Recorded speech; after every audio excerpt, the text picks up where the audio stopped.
The air in Salt Row was thick enough to chew. It was just past 7:20 in the evening, and the Harbor Integrity Board's annual kiosk auction was packed solid. This wasn't high society. This was Port Garrison's working waterfront, come to fight over the privilege of selling fried clams and anchor-shaped keychains to tourists for a season. The square smelled like low tide, diesel, and nervous sweat. I was leaning against a brick pillar, sketchbook in hand, pretending to work. I sketch for the city. Sometimes it's a community mural proposal. Sometimes it's drawing the face of a trembling witness in Kestrel District Court. Tonight, the city wanted vibrant energy. All I saw was desperation and humidity. My eyes weren't on the crowd. They were fixed on my sister. Nomi was standing near the cheap plywood dais, clutching a clipboard to her chest. She was 7 months pregnant, the swell of her belly straining against the official blue HIB polo shirt. She was coordinating this mess, and she was wilting. A bead of sweat traced a line down her temple, and she kept wiping her palms on her maternity slacks. She looked small, overwhelmed, and entirely out of place. The crowd noise was a dull roar, an auctioneer testing a microphone, fishermen arguing over zoning, gulls screaming overhead. Then, the noise didn't just fade, it shattered. It was replaced by a voice, not a shout, not yet, but a low, resonant frequency that cut through the humidity like a blade. "This is unacceptable." Silence. In Salt Row, silence is unnatural. It's a vacuum. Every head in the square turned, a slow, magnetic pull. He was standing by the reserved seating area, a section of flimsy folding chairs separated by a cheap velvet rope. He was tall, dressed in a suit so dark and minimalist it looked like a hole in the humid air. He was cold. That was the only word for him. Cold like a piling on the winter dock. I didn't need the whispers to know who he was. Vasco DeMarco. His name was technically only on the DeMarco Foundation, the organization that funded half the city's youth centers, and on the Black Harbor Consortium, the entity that owned most of the useful waterfront.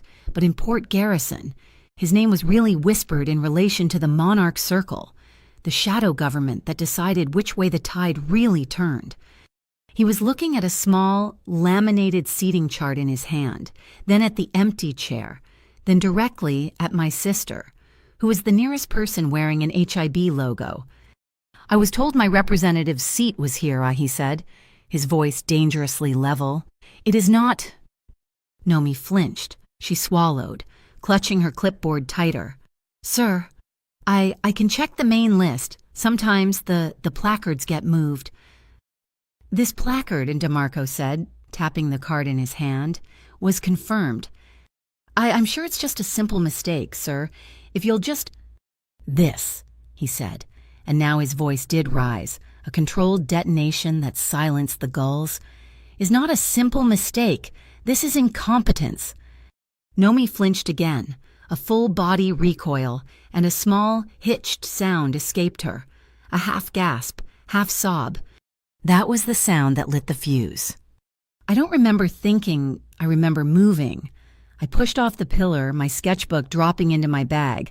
I cut straight through the crowd, shouldering past a confused councilman and a reporter. My pulse wasn't racing. It was a single, hot thud in my ears. I felt like a live wire.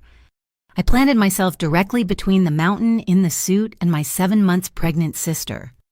I had to look up. He was even taller up close. His face was all sharp angles and unforgiving planes. "I don't care who you are," I said. My voice was low, but it didn't shake. "You don't yell at a pregnant woman." The silence that followed was different. It was brittle, astounded. Behind DeMarco, 2 men who had blended perfectly into the shadows suddenly became visible. They weren't dressed like security. They were dressed like him, just cheaper. They shifted their weight, a subtle, synchronized movement. One of them, the one on the right, let his hand drift, just slightly, toward his waistband. He didn't reach for anything. He didn't have to. The air crackled with the implication. Vasco DeMarco didn't look at his men. He didn't look at my sister. His eyes dark, unreadable, and utterly devoid of warmth were locked on me. He wasn't angry anymore. He looked assessing, like he was studying a new, interesting species of insect. He tilted his head, a slow, deliberate motion. A fraction of his mouth ticked upward. It wasn't a smile, it was a calibration. "Take me there," he said. The air rushed out of the crowd in a collective gasp. He hadn't misheard. He'd heard the unspoken "go to hell" hanging in my stare, and he'd accepted the invitation. My blood was so hot it felt cold. "Fine," I snapped, my chin high. "Hell has rules. You lower your voice, you sit down, and you apologize to her." "Lark, no," Nomi whispered behind me, her hand grabbing the back of my shirt. The main HIB manager finally scrambled over, his face pale and sweaty, wringing his hands. "Mr. DeMarco, sir. A terrible misunderstanding, a seating error. Oui. DeMarco held up one hand, just a slight gesture, and the manager stopped talking mid-word, his mouth open. He broke eye contact with me and looked at Nomi. The ice in his expression didn't melt, but it smoothed over. It became polished, flat, unreadable.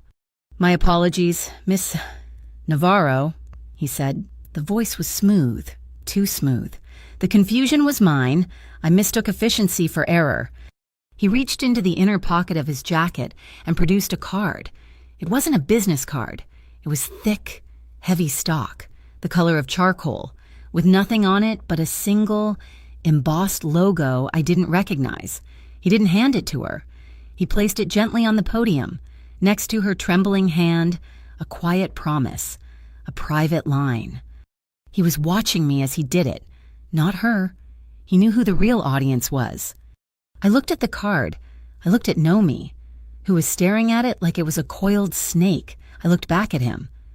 I snatched the card. It was heavy, just as I'd thought, cold to the touch. I turned, took 2 deliberate steps to the public trash receptacle, the one overflowing with sticky soda cups and mustard-stained napkins, and dropped it in. I turned back and stared him down. If the square had been quiet before, it was now a tomb. The murmurs that started were low, horrified. Did she just... In front of him, she threw it away. "In Port Garrison, you don't turn down Vasco DeMarco. You absolutely, under no circumstances, throw his token in the trash in front of the entire waterfront." DeMarco's face remained a mask, but his eyes changed. The assessment was over. A decision had been made. He gave a single, sharp nod, not to me, not to Nomi, to the HIB manager, who nearly collapsed in relief. Then he turned and walked away. His steps made no sound on the cobblestones. The 2 shadows detached themselves from the background and fell in behind him. He didn't look back. He was just gone. The only thing left was the scent he'd left behind. It hung in the air, displacing the smell of salt and diesel, something clean and bitter, like expensive cologne and burnt orange peel. The crowd started breathing again, a ragged, collective sigh. The auctioneer, his voice shaking, started babbling about the first kiosk. Nomi let out a shaky laugh that sounded more like a sob. "Lark?" I turned to her, my body finally starting to tremble. I blocked the rest of the square from her view and gently unclipped the event microphone from her polo. "I'm here," I whispered, pulling her into a one-armed hug, shielding her stomach. "You're okay. I'm here." It was an hour later, after I'd bullied a volunteer into getting Nomi a chair and a bottle of water, that my phone vibrated in the back pocket of my jeans. I pulled it out, an unknown number. A single text message. "Friday, 8 o'clock. Don't keep me waiting. V.D." My blood ran cold. He hadn't put a number on that card. He'd already had mine. I jammed my thumb onto the screen, deleting the message, deleting the thread, blocking the number, but I couldn't delete the image of his eyes. I'm an artist. I work with charcoal.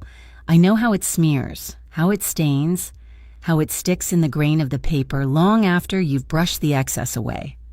The look in his eyes as he'd apologized to my sister, it was already a stain I couldn't erase. I live in Briar Key. It's not a neighborhood, it's a compromise. My loft is the borrowed airspace above a working boatyard, all creosote-soaked timbers and the constant smell of varnish. The roof is corrugated tin. When it rains, it sounds like a frantic drum solo. I'm up here, surrounded by my canvases, listening to the harbor breathe and groan. By day, I'm a different person. I'm Miss Navarro, the Kestrel District Court sketch artist. I sit in silence, my charcoal flying, documenting the sharp, sterile lines of justice or whatever passes for it in Port Garrison.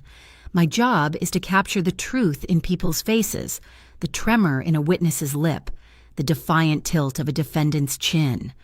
By night, I'm back here, under the tin roof, painting murals, trying to splash enough color on this city's gray walls to make them feel like a home instead of a cage. The green neon sign of the Tackle and Tide bar across the water paints my studio in shades of emerald and shadow. It's a good light to paint monsters in. After the auction, after I'd scraped together the shreds of Noemi's composure, I brought her back to my loft. She sat on my drop cloth-covered sofa, hands wrapped around a mug of tea she wasn't drinking. The adrenaline from Salt Row had drained away, leaving her pale and vibrating with a low-level fear that had nothing to do with a rude billionaire. "Lark," she whispered, staring into the tea. "I'm scared." I handled it. "Noams, he's just a man." "No," she said, and a tear finally broke free, tracking a clean line through the faint dusting of salt on her cheek. "It's not him, not really. It's Eli." Eli Shore. The name landed in the room like a dead weight. The father of her baby, the man who was supposed to be picking out cribs with her, the man who, for the last 3 weeks, was Vapor. He was an agent with the MVM, the Maritime Verification Mandate, a glorified harbor cop with a federal badge, which in Port Garrison just means you have more expensive enemies. He didn't just leave. "Lark," she choked out, the mug rattling in her hands. "He disappeared right after that data leak at the MVM. I stopped wiping my brushes. I'm in the courthouse every day.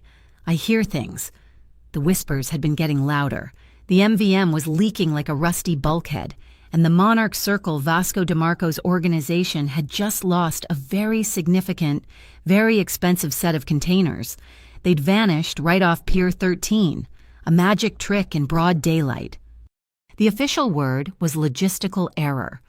The rumor was that the MVM was tearing itself apart looking for an inside man, the one who'd turned off the cameras and scrambled the manifests. Nomi looked up at me, her eyes wide with a terror that dwarfed the incident at the auction. "They think Eli was the inside man," she whispered. "His name, it's on a list. Lark, a bad one. The people who lost those containers, they think he helped steal them." The air left my lungs. "Vasco DeMarco, Pier 13. "Nomi," I said, crouching in front of her, trying to keep my own voice from shaking. "What does this have to do with you?" "What if they think I know something?" she cried, the words tumbling out. "What if they think I know where Eli is or what he took? That man tonight, he runs everything. What if he—" I grabbed her hands. They were ice cold. "He doesn't, and he won't," I said, the words feeling like rocks in my mouth.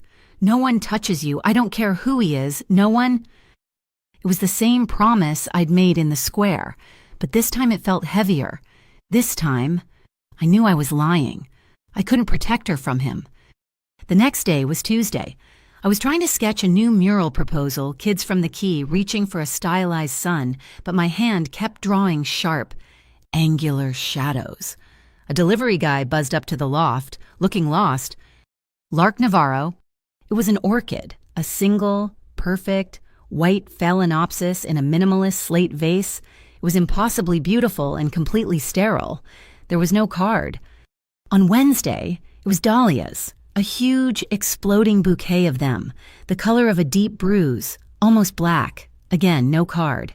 Just the heavy, sweet scent filling my turpentine-laced air. On Thursday, I was waiting by the door.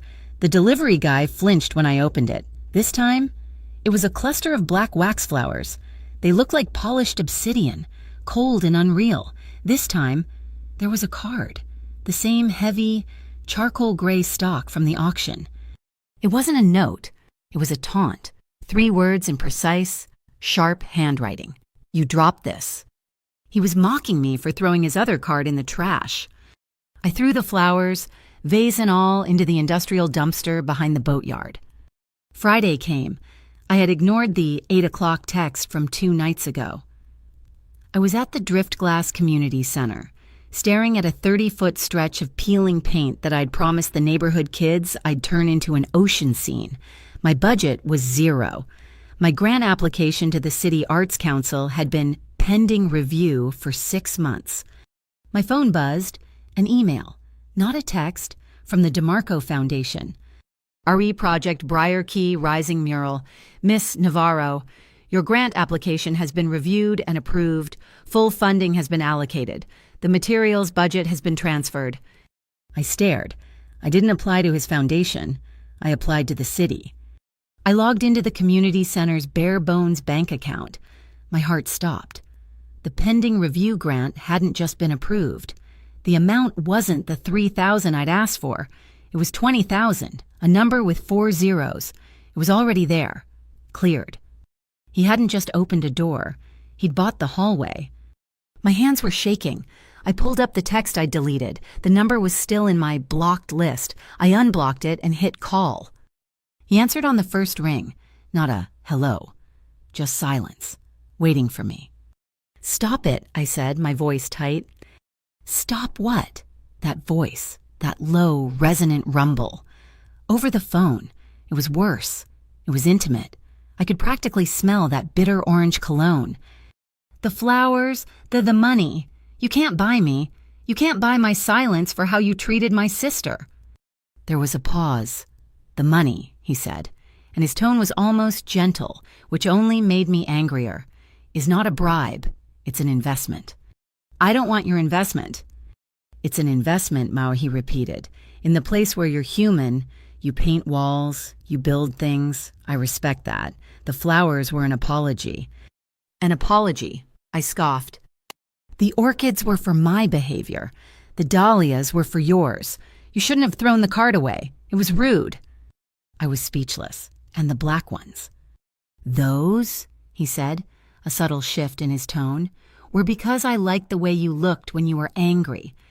A hot flush crept up my neck. Don't, I snapped. Don't what, Lark? The sound of my name in his mouth felt like a trespass. It's Navarro, I bit out. And you know exactly what... There it was, a sound, not a laugh. It was the acoustic shadow of one, a low vibration in his chest that the phone barely picked up. Navarro, then join me for dinner tonight. Absolutely not. The Harbor Light Hotel, 8 o'clock. We'll be civilized. The Harbor Light, the glass-walled restaurant overlooking Salt Row, where it all started. I can't, I said, grabbing the first, truest excuse I had. I'm working. I have to finish sketches for a victim impact statement, a hearing tomorrow morning. Then work, he said, as if it were the simplest thing in the world. Bring your sketches. I'll sit far away, silently. I'll learn some manners. He hung up. Not a goodbye, just the click of a disconnected line. I shouldn't have gone. Every instinct screamed at me to stay in my loft, to lock the door, to send the money back, but I couldn't. Because he hadn't asked. He'd stated. And he knew where my sister lived. He knew where I worked. He knew my bank account. He knew I painted walls. He knew... I went. I wore my courtroom clothes, black slacks, a gray blouse, my hair pulled back, armor. I brought my sketch pad and my case of charcoals. The Harbor Light was all low light and clinking glasses. The maitre d' didn't even ask my name. Miss Navarro, your table is ready. My table was by the window, overlooking the dark water of the harbor. His table was 2 tables over, against the far wall, shrouded in shadow. He was exactly as he'd said he'd be, far away, silent. He was nursing a dark liquid in a short glass. He didn't look at me. He just existed, a tangible weight in the room. It was the strangest, most tense meal of my life. I ordered a soup I didn't eat. I opened my sketch pad. I was supposed to be drawing the face of a woman who'd had her jaw broken, but my charcoal kept moving, forming the sharp line of his jaw instead. the way the low light caught the edge of his immaculate white cuff. I kept sketching him from my peripheral vision, a study in controlled shadow. He never moved. He never looked. He just drank. After an hour of this silent, high-stakes theater, I couldn't take it anymore. I threw a $20 bill on the table, snapped my sketch pad shut, and left. I didn't look at him as I walked out. The cold salt air outside was a relief, until I got to my car. My old beat-up hatchback was parked under a flickering streetlight, and it was leaning, tilted sadly to the right. Both passenger side tires were flat. Not just flat, slashed. The rubber gaped open in ugly, deliberate wounds, a violation. I stood there, frozen. This wasn't random, this was a message. But from who, DeMarco or someone angry about Eli? A problem, Navarro. I spun around, my heart leaping into my throat. He was standing 10 feet away, in the shadow of the hotel's awning, hands buried in the pockets of his suit trousers. He must have left the second I did. "You did this," I whispered. It was an accusation. He didn't move. His eyes scanned the dark street, past me, around me. "No." "How do I know that?" "Because," he said, his voice flat and cold, "if I wanted to stop you from leaving, you wouldn't have made it to the door." He wasn't looking at me anymore. He was looking past me, into the deep shadow of the alley across the street. A flicker of movement, a drunk, maybe, a lookout. Vasco's hand came out of his pocket. He didn't wave, he didn't point, he just lifted one finger, a single, subtle, precise gesture. Across the street, the shadow detached itself from the wall. It wasn't a drunk, it was a man, and he was suddenly, violently grabbed from behind by two other shadows I hadn't even seen. There was no sound, just a muffled thump, like a sack of wet concrete being dropped, and the man collapsed. He was dragged, limp, back into the total darkness of the alley. My heart was pounding so hard I felt sick. I couldn't breathe. Vasco turned his attention back to me. His face was unreadable. He looked at the slashed tires, then at my face. "I'm no knight," he said, his voice quiet, almost rough. "I don't save people." He took a step closer, the scent of him, that bitter orange and cold air wrapped around me. "But my people," he said, his dark eyes locking onto mine. "They don't get to bleed when they're standing under my roof." He pulled out his phone, his gaze never leaving mine. "A car will be here in 2 minutes. It will take you home. Your vehicle will be repaired and returned to your loft by morning." I can't." "It's already done." He looked back at the alley, his jaw tight. "You have my apologies for the interruption. Port Garrison is forgetting its manners." He didn't wait for a thank you. He just turned and walked back into the hotel, leaving me alone under the flickering streetlight, my useless car keys in my hand. He hadn't just given me a ride. He'd claimed me, my people. My hatchback was back in its spot under the loft by sunrise, just as he'd promised, not a scratch on it. The two new passenger side tires were a different brand from the driver's side, but they were pristine. It was a reminder Vasco DeMarco fixed what he claimed. But my people didn't sit right with me. It was a brand, and I wasn't his property. And bleeding under his roof meant he saw the entire Harbor Light Hotel, maybe the whole city, as his roof. The fear for Nomi was a living thing in my gut. Eli hadn't just stepped in a puddle. He'd walked off a pier, and my sister was tethered to him. I'm a sketch artist. I'm paid to see what others miss. My studio wasn't just a place to paint, it was my evidence room. I cleared my largest corkboard, the one I usually used for mural concepts. I tacked up a map of Port Garrison. I drew a tight, red pencil circle around Pier 13. I pinned up a photo I'd snapped of Salt Row during the auction, right before the confrontation. I was connecting dots, but the thread was invisible. I needed thread. I called Rhea Kincaid. Rhea and I used to sit on the courthouse steps, sharing lukewarm coffee, me sketching the lawyers, her scribbling in a notepad. Now she was the sharpest investigative reporter at the North Star Press, and she still ran on bad coffee and adrenaline. "Lark Navarro," she answered, her voice already sounding like she'd run 3 miles. To what do I owe the pleasure you finally punching a judge? I need harbor gossip, Rhea, unofficial. What's the real story with the MVM? I heard her chair squeak. Unofficial lark. Gossip doesn't cover this. The MVM is eating itself alive. It's not just a leak, it's a flood. The buzz is that there's an internal unit, they're calling it the Task Fire Unit, that went rotten. They're not just looking the other way. They're actively using MVM authority as a shakedown racket. They seize contraband, then sell it back to the highest bidder. So they're dirty, I said, sketching a badge on my notepad, then scribbling it out. They're filthy, Rhea corrected. And it gets better. Word is, they got greedy. They didn't just shake down some small-time crew. They hit a major shipment, a Black Harbor Consortium shipment. Vasco. Rhea, I said, trying to keep my voice even, have you heard the name Eli Shore? A pause. Yeah, MVM. He's on the Task Fire roster, and he's been off the grid for 3 weeks. Why? Lark.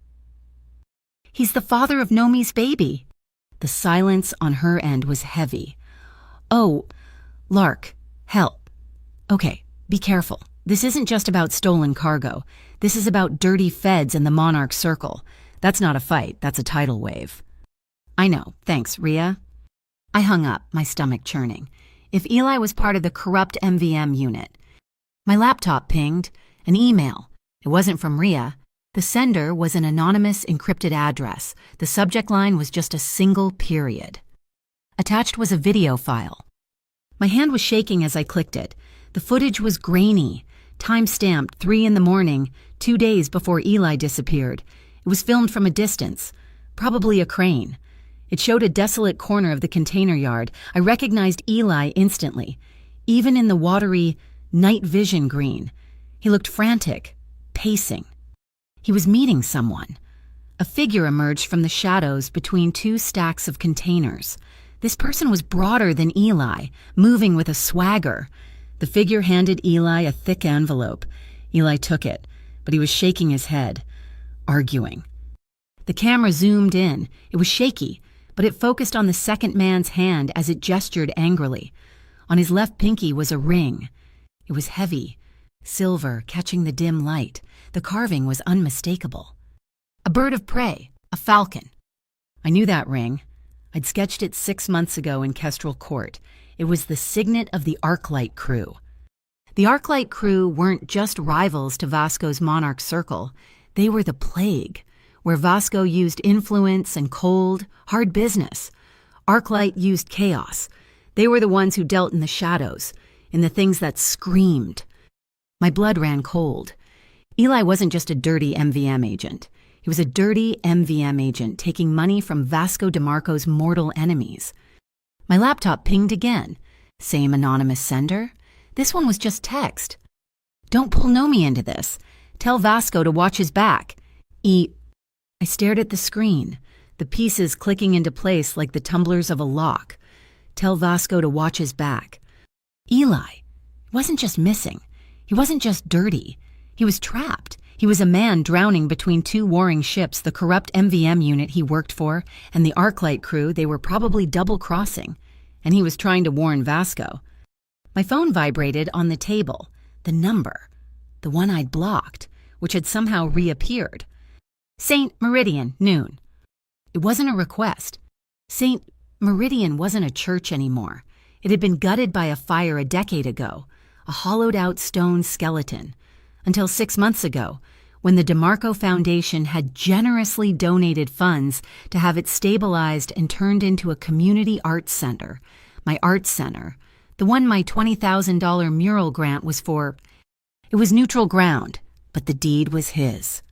I found him standing in the center of the nave, staring up at the bare, fire-scarred stone where an altar used to be.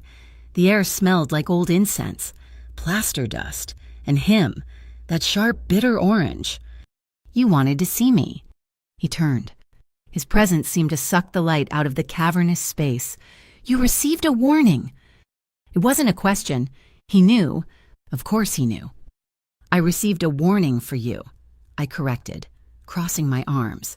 It seems Eli Shore is concerned for your well-being, and he's meeting with the Arclight crew. Vasco's expression didn't flicker. He's concerned for his own. The Arclight crew are not known for their generous severance packages. He took a step toward me, his eyes analytical. You're investigating? My sister is 7 months pregnant, terrified, and the father of her child is caught between whatever this is and you, I said, jabbing a finger toward him, are at the center of it. Yes, I'm investigating. Good. That one word threw me off. Good. You see things. You're a sketch artist. You don't just see a face. You see the lie behind it, the fear, the desperation. I need those details. The MVM is compromised. The Arclight crew is moving in the light. I need eyes that aren't on my payroll. I'm not your spy. I don't want a spy, he said, and he was closer now. Close enough that I had to tilt my chin up. I want a cartographer. I want a map of the truth. You observe. You record. You draw your conclusions. You stay legal. You stay safe. And in return, I challenged, what's my incentive? In return, he said, his voice dropping, the sound resonating in the stone room. I put a perimeter around Nomi. I put one around your loft. The men who slashed your tires, they were Arclight. A message to Eli, delivered to his sister-in-law. They won't get that close again. I protect what's yours. My breath hitched. He'd known. He'd known who it was in the alley. My terms, I said, my voice shaking but hard. I'm not your employee. I keep the right to say no, to anything at any time. And you keep your distance when I need it.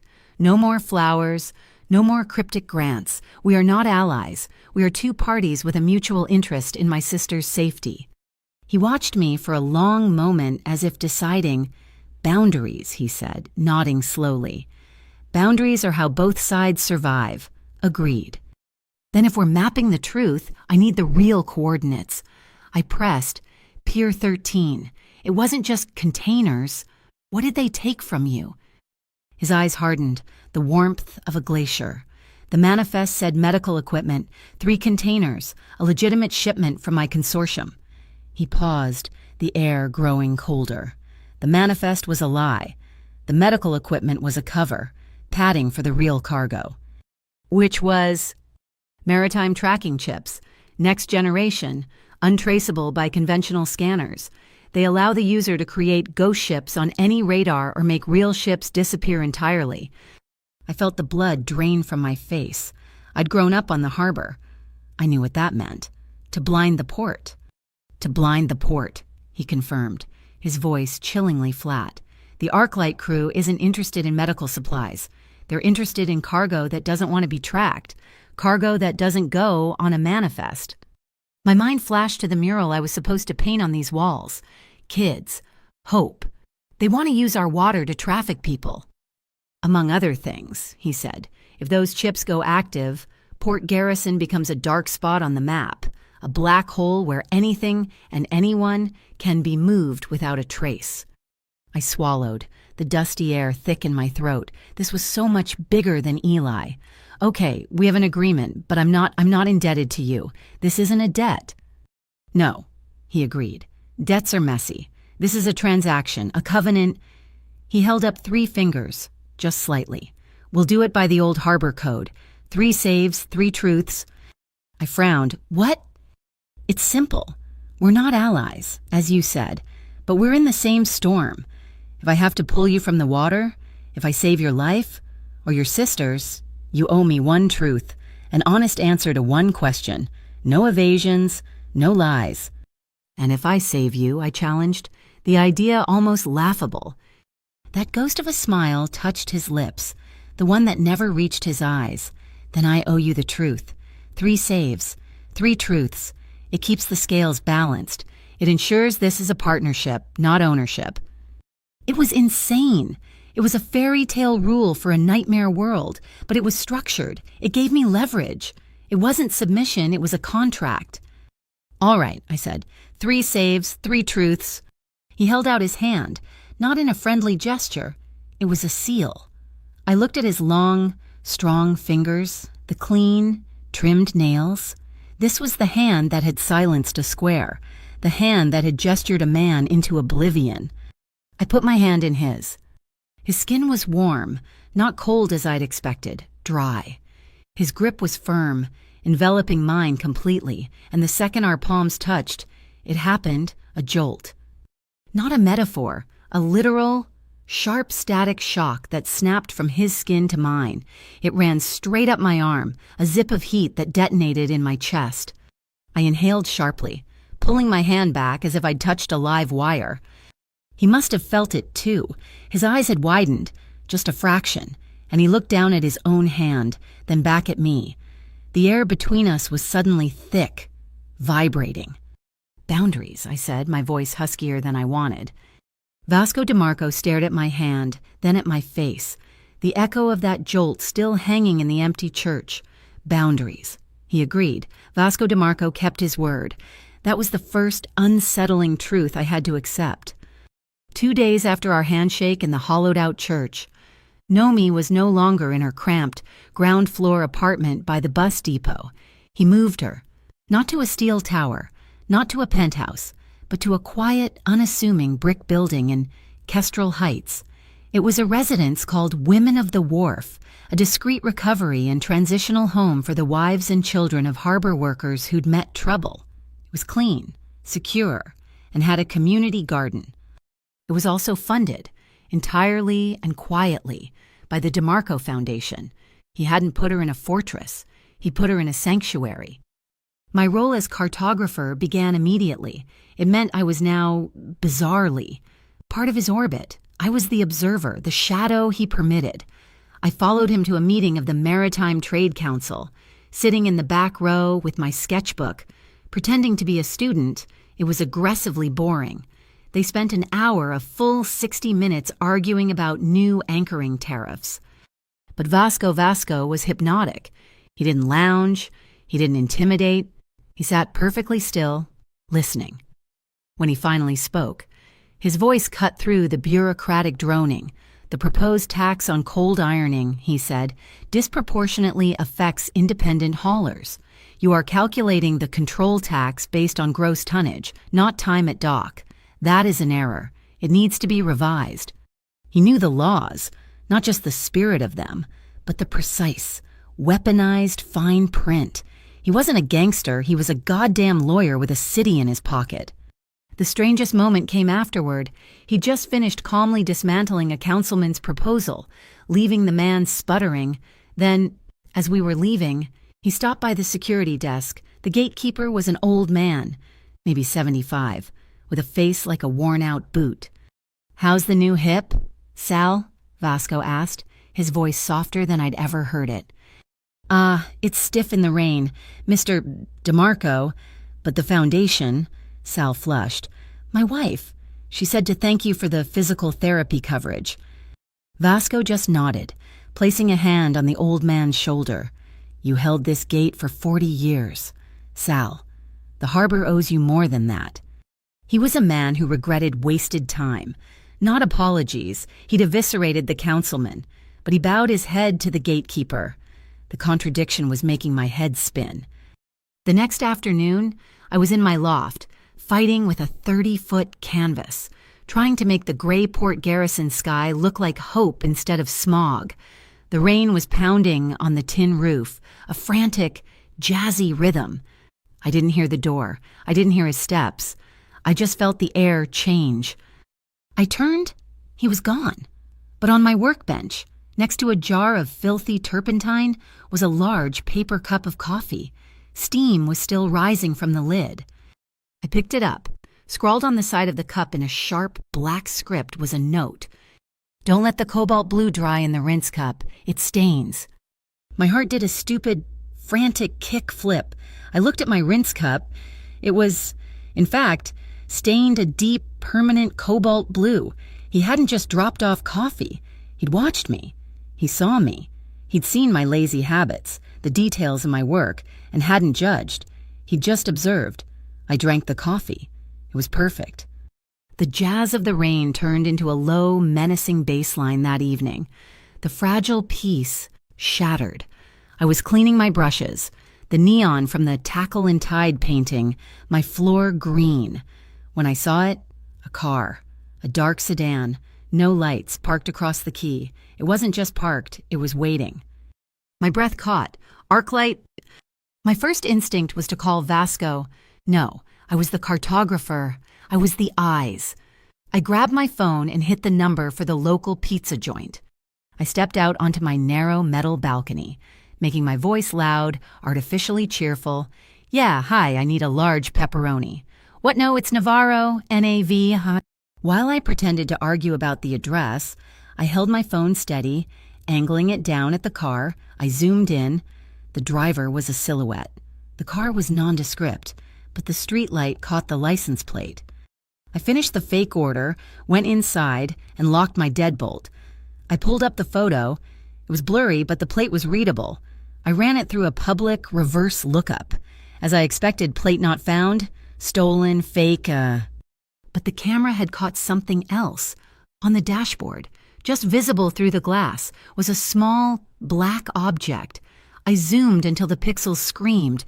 It was an air freshener, shaped like a bird of prey, the falcon. My hands were shaking. I sent the image, cropped and sharpened, in 2 separate messages, one to Ria, one to Vasco. Ria replied in 30 seconds. That's Arclight's B team. They're watching you. Be safe, Lark. Vasco didn't reply, but 10 minutes later, a Port Garrison Harbor Watch cruiser rolled slowly down the quay. The dark sedan started its engine and pulled away.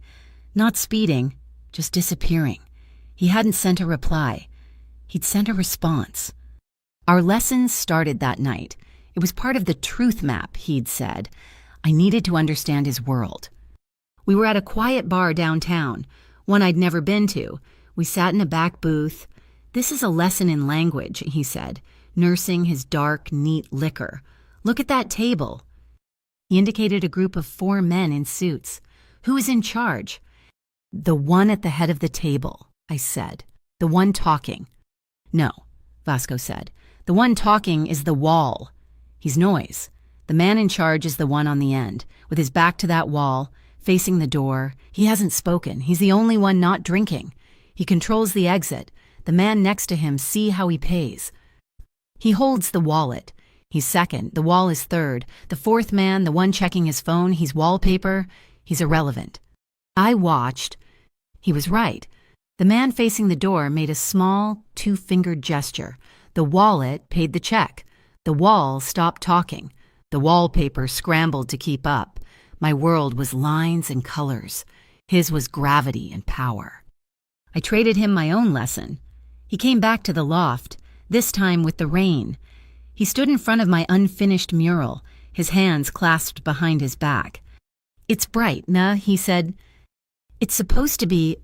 I was mixing paint on my palette, my hands stained with ochre and raw sienna. I was trying to get the skin tone right for one of the children in the mural. He watched my brush. How do you do that? Make a person out of that. He pointed at the primary colors. It's not magic, I said, a little defensively. You just need 3 yellow, a little red, a little blue. That's the base for almost every skin tone. You just have to know the balance. The blue, that's the shadow. The red is the blood. The yellow is the life. I held out the palette to him, offering my brush. Here, you try. He looked at the brush, then at me. For the first time, he looked uncertain. He took the brush. He was clumsy, his large, controlled hand awkward with the delicate bristles. He dipped it in the red, then the yellow, then too much blue, creating a muddy gray. He frowned. It's just gray. You went too dark, I said, my voice soft. Too much shadow. He looked at the palette, then at his own hand.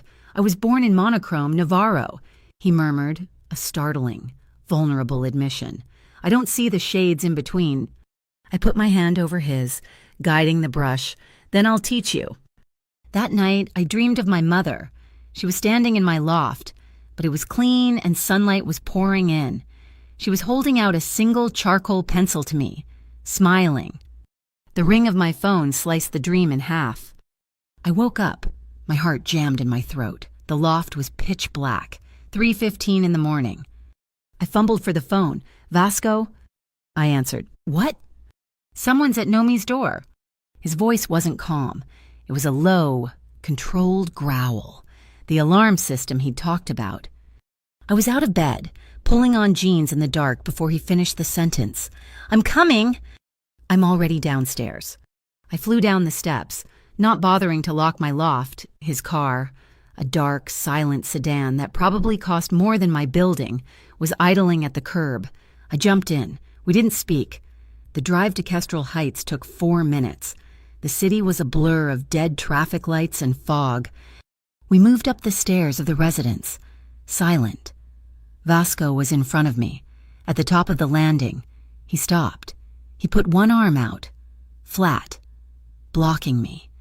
"You just need to say, 'Stay behind me, Lark,'" he whispered, his body tense. "I will handle the rest." I nodded, my throat too tight to speak. We could hear it now, a gentle, rhythmic knock-knock-knock on Nomi's door. Vasco moved, and he didn't charge. He just appeared. He stood beside the door, out of the peephole's view, and I stood behind him, my fists clenched so tight my nails were cutting into my palms. The door opened. A small, young woman in nursing scrubs stood there, holding a steaming thermos. She looked at Vasco's 6'3" frame, his face like thunder, and she squeaked.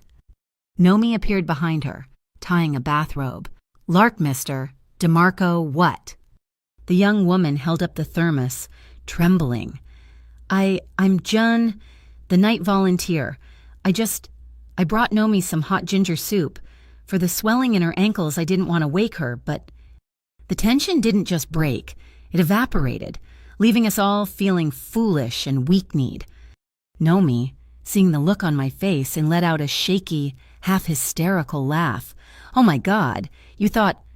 Vasco just leaned against the wall, closing his eyes for a single second. The coiled steel tension left his shoulders. We ended up on the front steps of the residence, the false alarm adrenaline draining away, leaving us cold and hollow. It was almost 4 a.m. "I was so scared," I whispered, rubbing my arms. "My heart, I thought they'd found her." Vasco watched the empty street. "Fear isn't the opponent, Lark," he said, his voice quiet. "It's the alarm system. It means you're paying attention. You did good." He didn't leave. I went in to sit with Nomi until she fell back asleep.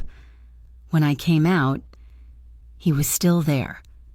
He'd pulled one of the hard plastic chairs from the residence lobby into the hallway. He wasn't going home. He was standing watch. That was the first save.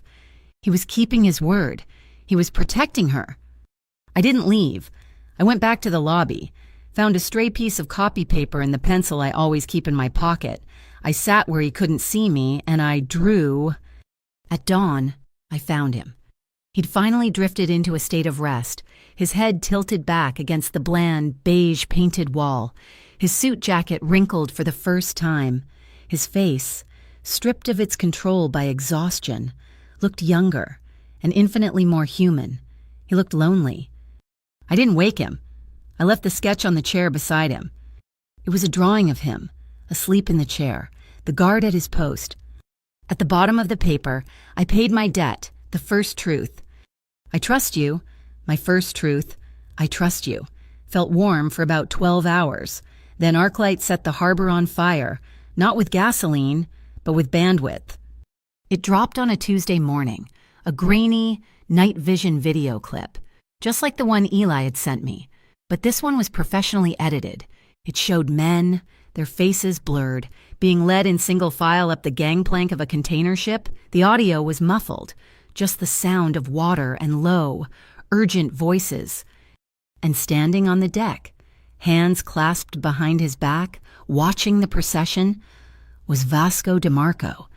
It was a digital fabrication, a lie constructed in a dark room, but it was good.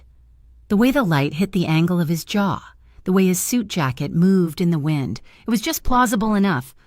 The implication was unmistakable. Vasco DeMarco, head of the philanthropic DeMarco Foundation, was trafficking people. Port Garrison's social media feeds exploded. It was a sewer. The whispers about the Monarch Circle, usually confined to bar rooms and docks, were now screaming headlines on every blog. DeMarco Foundation, a front for human trafficking. My trust felt naive, stupid. Rhea Kincaid called me, her voice already crackling with newsroom energy. "Lark, it's a smear campaign, but it's sticking. CBU is running a harbor security panel tonight. They've invited me." CBU, Citywide Broadcast Unit, our local news, desperate for ratings. "They want you to feed the frenzy," I said, sketching his face from memory, my charcoal strokes angry and jagged. "They want balance, which means they want me to add legitimacy to the rumor. But I'm going," she said, "and you're coming with me." "Me why?" "You're my assistant. You're going to carry my bag. Sit backstage and watch. When a ship sinks. The rats are the first ones to run for a new foothold. I want to see which rats show up to the panel." The CBU studio smelled like burnt coffee, hairspray, and warm electronics. It was a small-time operation trying to look big. Rhea was whisked off to the makeup chair, leaving me to play the part of the invisible intern in the cluttered green room. I opened my sketchbook and did what I do best. I watched. Politicians, a community activist I'd never seen before, and a nervous-looking MVM spokesperson. Then he walked in, Commissioner Calderon. I froze. It was the HIB manager from the auction, the man who'd wilted under Vasco's voice.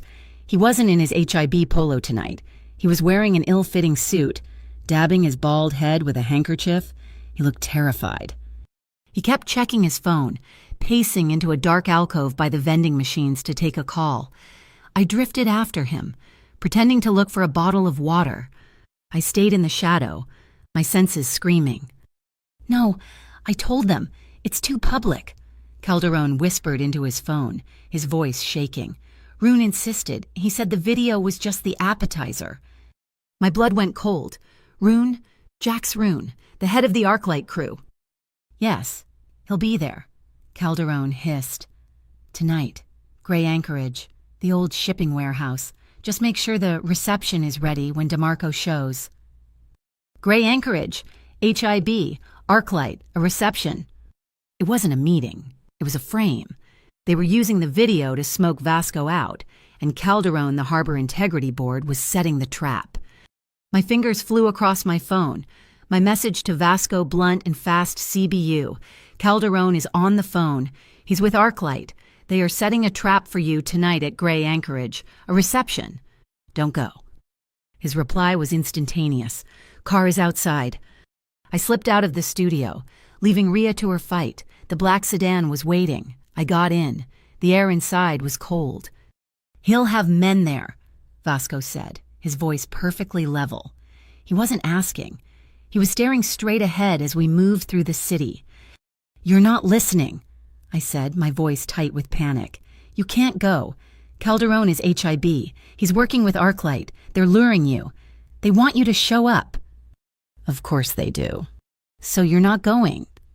He turned his head, and in the flashing neon of the streetlights, his eyes were like polished stones. "Traps," he said. "Still require supervision? I want to see who comes to watch." Gray Anchorage was a rusted steel carcass by the abandoned shipyards, smelling of salt, rust, and something dead in the water. We didn't use the front door. One of his men, Marco Kest, the same shadow who had stood behind him at the auction, met us, leading us through a dripping maintenance tunnel. We emerged onto a high, metal grid catwalk, 50 feet above the warehouse floor. I looked down, and my breath caught. It wasn't a meeting, it wasn't an ambush, it was a set. The floor was alive with activity. Massive studio lights, kinos, airy spots. C-stands were positioned everywhere. Reflective umbrellas tilted toward the center. 3 cameras on tripods. And in the middle of the floor, a stack of wooden crates, all stenciled with the Black Monarch Circle logo. They weren't luring him here to fight. They were luring him here to film, to create the evidence that the fake video needed, to catch him red-handed with his contraband so they could feed the story to the press. "They're waiting for you," I whispered, my voice echoing in the steel rafters. "They want you to walk right into the light." "And Calderon will bravely lead the MVM raid," Vasco finished, his voice a low growl. "The dirty MVM," I corrected, my mind racing. Ria's task fire unit. I watched the crew below. A young woman with a headset was adjusting a huge canvas backdrop, one painted to look like the inside of a container ship. "I'll be right back," I whispered. "Lark, no." Before he could finish, I was down the catwalk stairs, moving into the light. I walked straight onto the set, my sketchbook clutched to my chest like a shield. "Hey," I snapped at the girl with the headset. "You?" She spun around. "Who the hell are you? This is a closed set." "I'm from the commissioner's office." I lied, projecting as much authority as I could. "He's not happy. This key light is way too hot. You're blowing out all the highlights." And that backdrop, I marched over to the massive canvas. "It's crooked. It's completely off axis. It's ruining the forced perspective."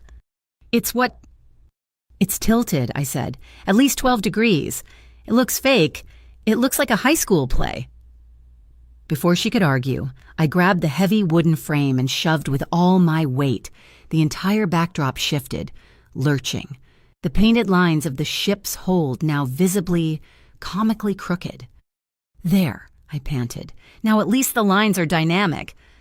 The girl was screaming at me. "You can't touch that!" I looked up at the catwalk. Vasco was gone. He'd seen my signal, the ruined shot, the sabotaged frame. Suddenly, a deafening fire alarm blared through the warehouse, a piercing, fake shriek. "That's not the cue," the headset girl yelled. The massive roll-up doors of the warehouse slammed open, and MVM vehicles flooded the space, red and blue lights painting the set in panic. But they were slow. They weren't raiding, they were staging. I saw the unit commander step out of the lead vehicle, and I froze. The car, the official MVM cruiser, its license plate, it was the same number from the stolen ArcLight plate on the sedan outside my loft, the one from my photograph. It wasn't just a dirty unit, it was this unit, Calderon's reception. Chaos erupted, the photo crew scattered, the MVM agents were securing the scene, grabbing the prop crates. In the confusion, one of Calderon's aides, a man in a suit, was on the catwalk. He stumbled back, tripped over a thick power cable, and pitched headfirst over the railing. He screamed. He was going to fall 20 feet to the concrete floor. Vasco appeared from nowhere, from the deep shadows under the catwalk. He moved like a panther. He didn't try to catch the man. He positioned himself beneath him and absorbed the impact, a brutal collision of bodies. He broke the fall, letting the man slide to the ground. The aide was gasping, bruised, but alive. A slow, mocking clap echoed from the shadows. Well, look at that. Jax Rune, the ArcLight leader, stepping out from behind a camera, his face split in a grin. "The big boss has a soft spot. Good to know. DeMarco." My eyes darted. Rune was the distraction. Where was the real threat? I saw him. Across the floor, half hidden by a massive light stand, watching Vasco with cold intensity. He was wearing the ring, the falcon, the man from Eli's video. He was in shadow, but I was on a photo set. I ran to the main lighting panel. "What are you doing? Get away from that," the technician yelled. "Fixing the exposure?" I grunted. I slammed my hand on the breaker for the largest light, a high-intensity 5K spotlight. It hummed to life. I grabbed the fixture's handle hot enough to sting and angled it. Not at Rune, not at Vasco, but straight at the hiding place of the Falcon Ring Man. I hit the power. It was like the sun exploding. The beam hit him dead on. He cried out, throwing a hand up to shield his face, blinded and perfectly illuminated. He was exposed. Every MVM agent, every ArcLight goon, everyone saw him. He bolted and are scrambling for a back exit in the sudden, blinding glare. Lark Vasco's voice was a roar. He grabbed my arm, his grip like steel. "We're leaving! Now!" "But he's—" "Enough!" he snarled, pulling me back toward the maintenance tunnel as the MVM agents shouted in confusion. "You're not bait. You did your job." We were back in the car, fishtailing on the gravel as we tore away from the shipyard. The smell of ozone and burnt dust filled my lungs. My heart felt like it was going to beat its way out of my chest. He pulled over 2 blocks from my loft, killing the engine. The sudden silence was deafening. He turned to me, his face a mask of controlled fury. "That was my move. Navarro, you shouldn't have been on that floor." "It worked," I said, my voice shaky. "They didn't get the shot." "They got your face," he countered, his voice rough. "They know who you are now. They know you're not just a sketch artist." He scrubbed a hand over his face, letting out a long, hard breath. "But you saved the board," he conceded, his voice dropping. "You saw the trap. You saw the players. And you fixed the perspective." He looked at me, his eyes unreadable in the dark. "That's the second save. Yours. You saved me from walking into a frame." "My turn. My debt." "I have your truth," I whispered. He waited, the engine ticking as it cooled. "It's about Eli." His expression didn't change, but his posture did. He became perfectly still. "He is involved." I rushed, the words spilling out. "He was dirty. He took money from Arclight. I saw the video, the real one, but he's not with them. Not anymore." "He's a traitor," Vasco said, his voice flat. "He's a fool," I insisted, my voice pleading, desperate. "Vasco, he's scared. He's the one who sent me the video. He's the one who sent the warning for you. He's not just part of the problem. He's trying to disarm the mine. He's in too deep, and he's trying to find a way out." I finally met his gaze. "Don't kill him, please. He's all Nomi has. He's trying to do the right thing. Now, I know it. I had just asked the wolf not to hunt the rabbit." Vasco stared at me for a long, unbearable minute. He looked out the windshield at the dark, sleeping city. "3 saves, 3 truths," he murmured, more to himself than to me. "You paid. I won't hunt him." I let out a breath I didn't know I was holding. "But," he added, his voice turning to ice, "if he crosses my path while I'm hunting Arclight, I can't guarantee his safety." He turned the key. The engine rumbled to life. "Go upstairs, Lark, and lock your door." I locked my door. I stood in the dark of my loft, my back pressed against the wood, and just listened. The only sound was the rain starting to spit against the tin roof and the pounding of my own blood, still high and frantic from gray anchorage. He was wrong. They didn't just get my face. They got my complicity. They saw me, an artist, move with purpose in a world of shadows. They saw me align with him. I wasn't an observer anymore. I was a target. A knock, not on my loft door, on the main boatyard door, downstairs. I didn't move. My phone buzzed in my pocket. "Vasco." "Open the door, Lark. You can't stay here tonight." I went down the rickety stairs, my hand shaking on the railing. He was standing in the alley, the rain already plastering his dark hair to his forehead.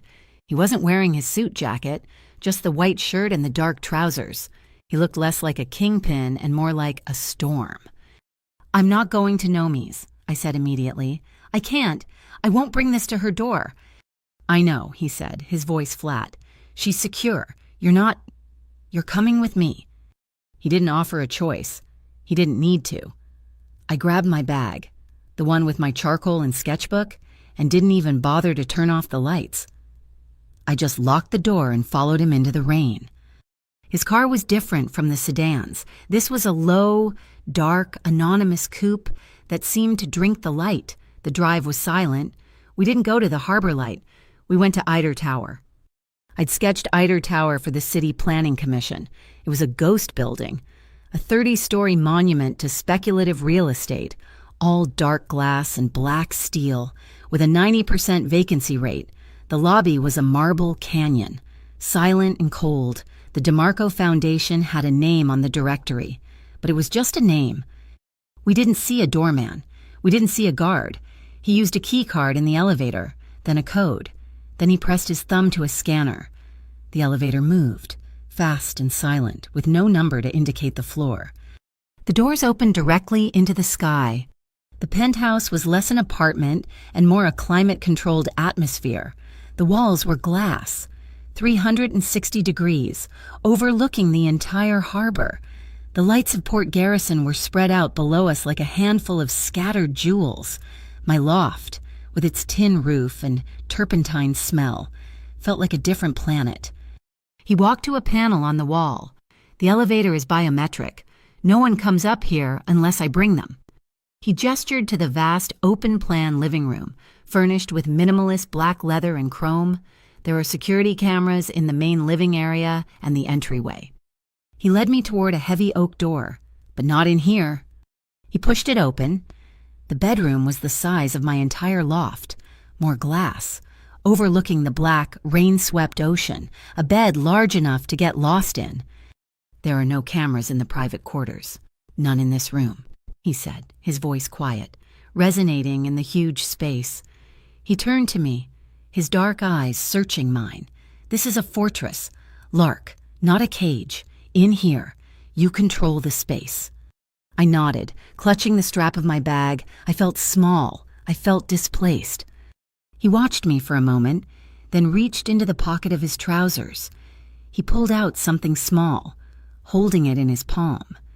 It was a small, round disc of brushed gold, simple, attached to a thin gold chain.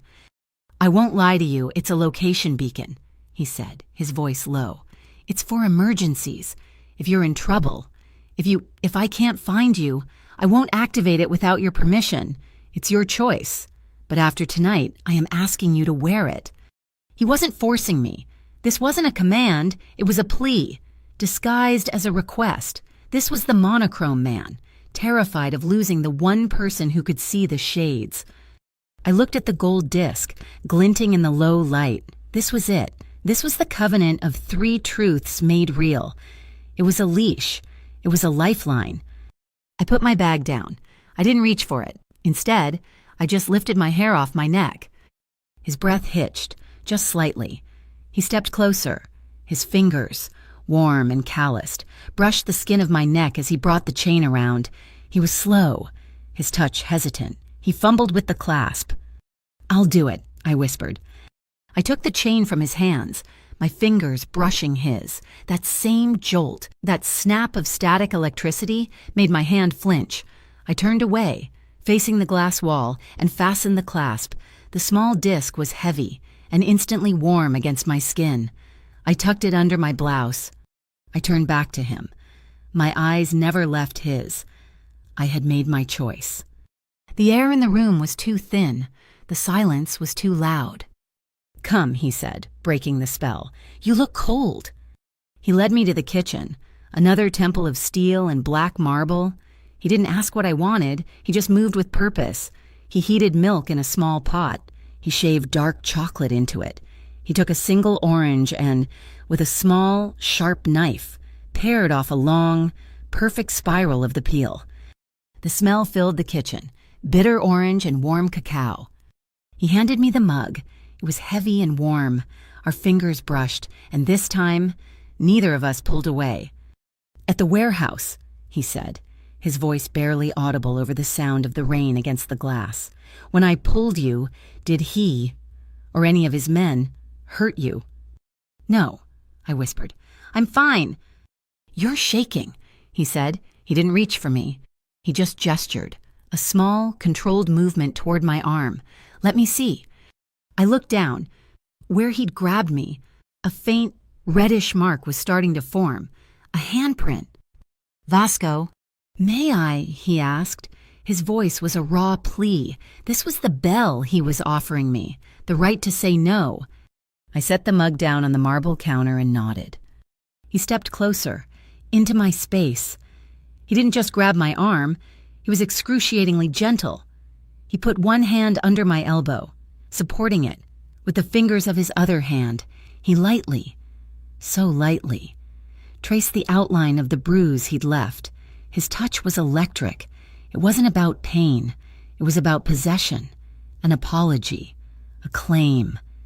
"You're not safe with me," he whispered, his eyes on my skin. "I wasn't safe without you," I replied, my voice just as low. He looked up. His face was inches from mine. The controlled, icy mask of the Trum was gone. This was the man who had slept in a plastic chair outside my sister's door, the man who had looked clumsy holding my paintbrush. I don't know who moved first. Maybe neither of us. Maybe the space between us just collapsed. No, that wasn't true. I I raised my free hand. He went perfectly still, thinking I was going to push him away. Instead, I hooked 2 fingers into the crisp, rain-dampened fabric of his shirt, right by his collar, and I pulled, gently. He came to me like a man collapsing. The kiss wasn't what I expected. I expected it to be hard, demanding, like his voice in the square. It was the opposite. It was slow. It was uncertain. It was a question. His lips were soft, and for a split second they just rested against mine, a moment of impossible stillness. I breathed in. He tasted like chocolate and that bitter orange, and the rain. Then I pulled back, just an inch, and he didn't chase me. He rested his forehead against mine, his eyes closed. We were just breathing, sharing the same air. I could feel his heart hammering against his ribs, or maybe it was mine. A small, shaky smile touched my lips. "Your heart is racing," I whispered. "It's catching up," he murmured. He kissed me again. This time, there was no hesitation. It was deep and slow, and it was a promise. His hand moved from my arm, sliding up my back, a solid, warm pressure over the thin fabric of my blouse. It wasn't searching. It was anchoring, holding me, keeping me from flying apart. He whispered my name, "Lark." It wasn't a word. It was a prayer, an admission. I answered him. I slid my hand from his shirt, up his neck, and into his hair. It was thick, damp from the storm. I didn't pull. I just held. I tangled my fingers, holding him just enough to let him know he was wanted, that he wasn't alone in this. The kiss lingered, then broke, leaving us both breathless in the sterile kitchen. We didn't say anything. He just kept his forehead pressed to mine, his hand warm on my back. Eventually, he led me back to the bedroom. The bed had been turned down. We stood there, in the cavernous, dark room, listening to the rain and the faint, ticking sound of a clock somewhere. The adrenaline of the night, the fear, the chase, the kiss, it was all crashing down. He saw me shiver. He didn't invite me into the bed. He just gently steered me to sit on the edge. He picked up the heavy duvet, a cloud of soft gray cashmere, and draped it over my shoulders. Then he went into the adjoining bathroom. I heard water run. He came back with a glass of water and set it on the nightstand, within my reach. Such a simple, concrete act of kindness. The man who moved in monochrome was checking for bruises. He was bringing me water. He was making sure I was warm. I looked up at him. "Am I safe here?" He looked at me, his gaze so intense it was almost a physical touch. "We are safe," he corrected, his voice rough. "Because of us, together." He didn't move. He just stood there, watching me, the guardian at the gate. "I will be here in the morning when you open your eyes," he said, his voice low. "If you want me to be." He was giving me the choice again, the out, the bell. I pulled the duvet tighter around my shoulders, the exhaustion of the last week, the last night, hitting me like a wave. I smiled, a small, tired, genuine smile. "I'll want coffee," I said. "A lot of it." He smiled. It wasn't the ghost of a smile from the church. It wasn't the smirk from the auction. It was a real, slow, devastating smile. The ice didn't just melt, it shattered. It changed his entire face, erased the hardness, and left only the man who had looked lost holding a paintbrush. He didn't get in the bed. He just sat on top of the covers, his back against the headboard, his legs stretched out. A silent, armed, beautiful guard. "Rest, Lark," he murmured. And for the first time since Eli disappeared, surrounded by glass, high above the sleeping, dangerous city, I did. My phone buzzed on the glass-top table of the penthouse. It wasn't a text. It was a data drop, a set of coordinates from Rhea. "Switchyard 9, Old Freight Depot. He's there. Now." I looked up. Vasco was standing by the glass wall, looking down at the city, a mug of coffee in his hand. He hadn't slept. I hadn't either. He'd kept his promise, staying on the edge of the bed, a silent, watchful presence. Now, In the gray morning light, he looked more like a man than a myth. He saw the look on my face. Eli, he stated. Rhea found him. Switchyard 9. He put the mug down. He's running. Or he's waiting, I countered, pulling on the boots I'd worn the night before. I'm coming.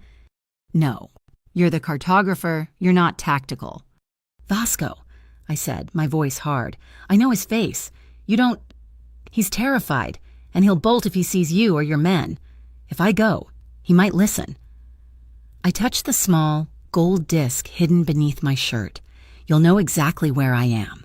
This was the deal. I'm not a princess in your tower. His jaw tightened. Keep your distance. My distance. You stay on the perimeter. You observe. You do not engage. Am I clear? Clear, I lied. Switchyard 9 was a sprawling, rusted graveyard of dead trains. The air smelled like creosote, iron, and the damp rot of the harbor. It was just after dusk, the sky a deep, bruised purple. We didn't drive to the coordinates. We parked a quarter-mile away and moved in on foot. Shadows in a field of shadows. He moved high, disappearing onto a dark gantry that overlooked the yard. I stayed low, my feet crunching on the wet gravel, slipping between two hulking, graffiti-covered boxcars. I found him. He was huddled inside an empty hopper car, clutching a small, black waterproof case to his chest. He looked like hell. He was thin, shaking violently, and his eyes were wide, darting to every sound. Eli? He scrambled backward, a small cry escaping him. Lark, oh God, Lark, you can't be here. They'll... Nomi is safe, I said, keeping my voice low and steady. I put her somewhere safe, but you're not... What is this? Eli the MVM. Arclight, you're caught. It's the same thing, he hissed, the words tumbling out in a frantic, desperate rush. You don't understand. The Taskfire unit, they aren't just dirty. They are Arclight. They're the ones selling the MVM shipping manifests, the security blind spots. That's how Arclight knew about the DeMarco shipment. That's how they knew about those chips. And you were part of it, I said, my voice flat. No, yes, at first. He was weeping now, scrubbing at his face.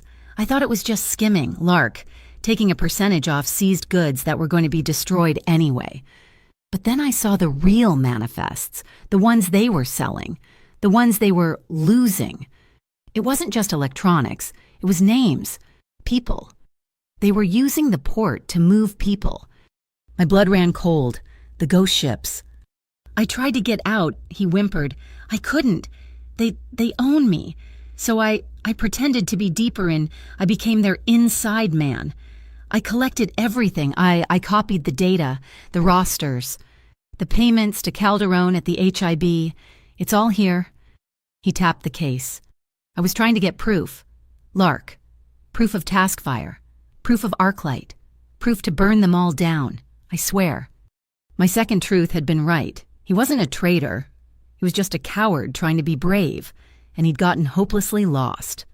A train horn blasted from the far end of the yard. It wasn't a warning. It was a signal. It tore the night in half. Eli stopped breathing.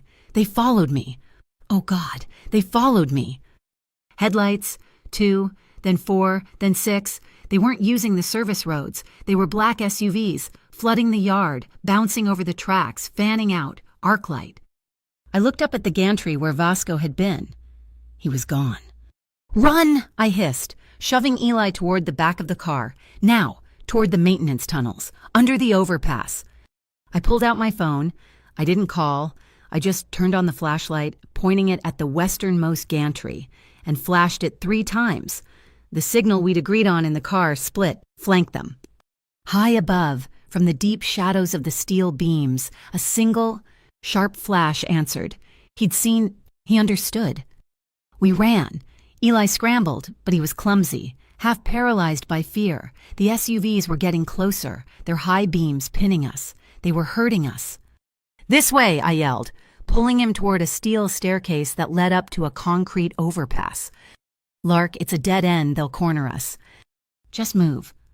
We clanged up the metal steps, the sound echoing in the yard, below. 2 of the SUVs skidded to a stop. Men piled out, shouting. We hit the top of the overpass. It was a concrete canyon. One way led to the main road. The other, just as Eli had said, was a dead end, blocked by a massive, unfinished concrete barrier. The men were thundering up the stairs right behind us. I shoved Eli toward the main road. "Run! Get to the other side! Don't stop!" "What about you?" I didn't answer. I reached into my sketch bag. I wasn't grabbing charcoal. I grabbed the can of silver spray paint I used for stenciling my murals. The first two Arclight goons, moving fast, hit the top of the stairs. They saw me. There. She's trapped. I ran, deliberately, toward the dead end. I shook the can, the rattling ball sounding as loud as a gunshot. I stopped at the barrier, turned, and sprayed. A huge, glistening silver arrow pointing past the barrier into the darkness of the unfinished construction zone. "She's trying to jump," one of them yelled. They charged. I waited until the last possible second. Then I darted sideways into a narrow 2-foot gap between the concrete barrier and the chain-link fence. The two men, blinded by their own momentum, their eyes fixed on my silver arrow, didn't see the gap. They didn't see the barrier. They slammed into the concrete wall at a full-on sprint. The sound was a sickening, wet thud and a grunt of pain. My art, a perfect, false perspective diversion. I scrambled down the other side, peering into the yard. The main action was unfolding below. Eli had made it back to the tracks, but he was cut off by the third SUV. At the same moment, the MVM cruiser, the Taskfire cruiser, the one with the stolen plate number, rolled in, blocking his escape. It was a pincer. Eli tried to climb onto a slow-moving flatbed car, a desperate, clumsy move. Vasco appeared from the shadow of the flatbed. He vaulted onto the car in one fluid, powerful motion. He grabbed Eli by the collar and hauled him back to the gravel, slamming him hard against the side of the train. Eli cowered. "Don't, please!" The Taskfire agents were approaching, hands on their waists. "DeMarco, step away, MVM business." "Is it?" Vasco said, his voice ice. "Looks like my business. This man is a thief." He spun Eli around, pushing his face into the rusty steel. From his own pocket, Vasco pulled a set of handcuffs, fake ones, with a trick release. He snapped them onto Eli's wrists. As he did, he tossed something small and silver onto the gravel near Eli's feet. The key. "You created this game, Eli." Vasco's voice was low, for Eli alone. "I'm just changing the rules." That's when the black sedan roared in. Marco Kest was at the wheel. He didn't swerve. He aimed the reinforced front end of the car directly at the Arclight SUV, pinning it against a stack of shipping containers with a deafening crunch of metal.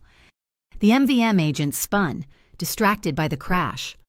"Now, Lark," Vasco roared. I was already moving, scrambling down the emergency ladder on the side of the overpass, my feet slipping on the rain-slick rungs. The ground was farther than I thought. I misjudged the last rung. My boot slipped on the wet steel.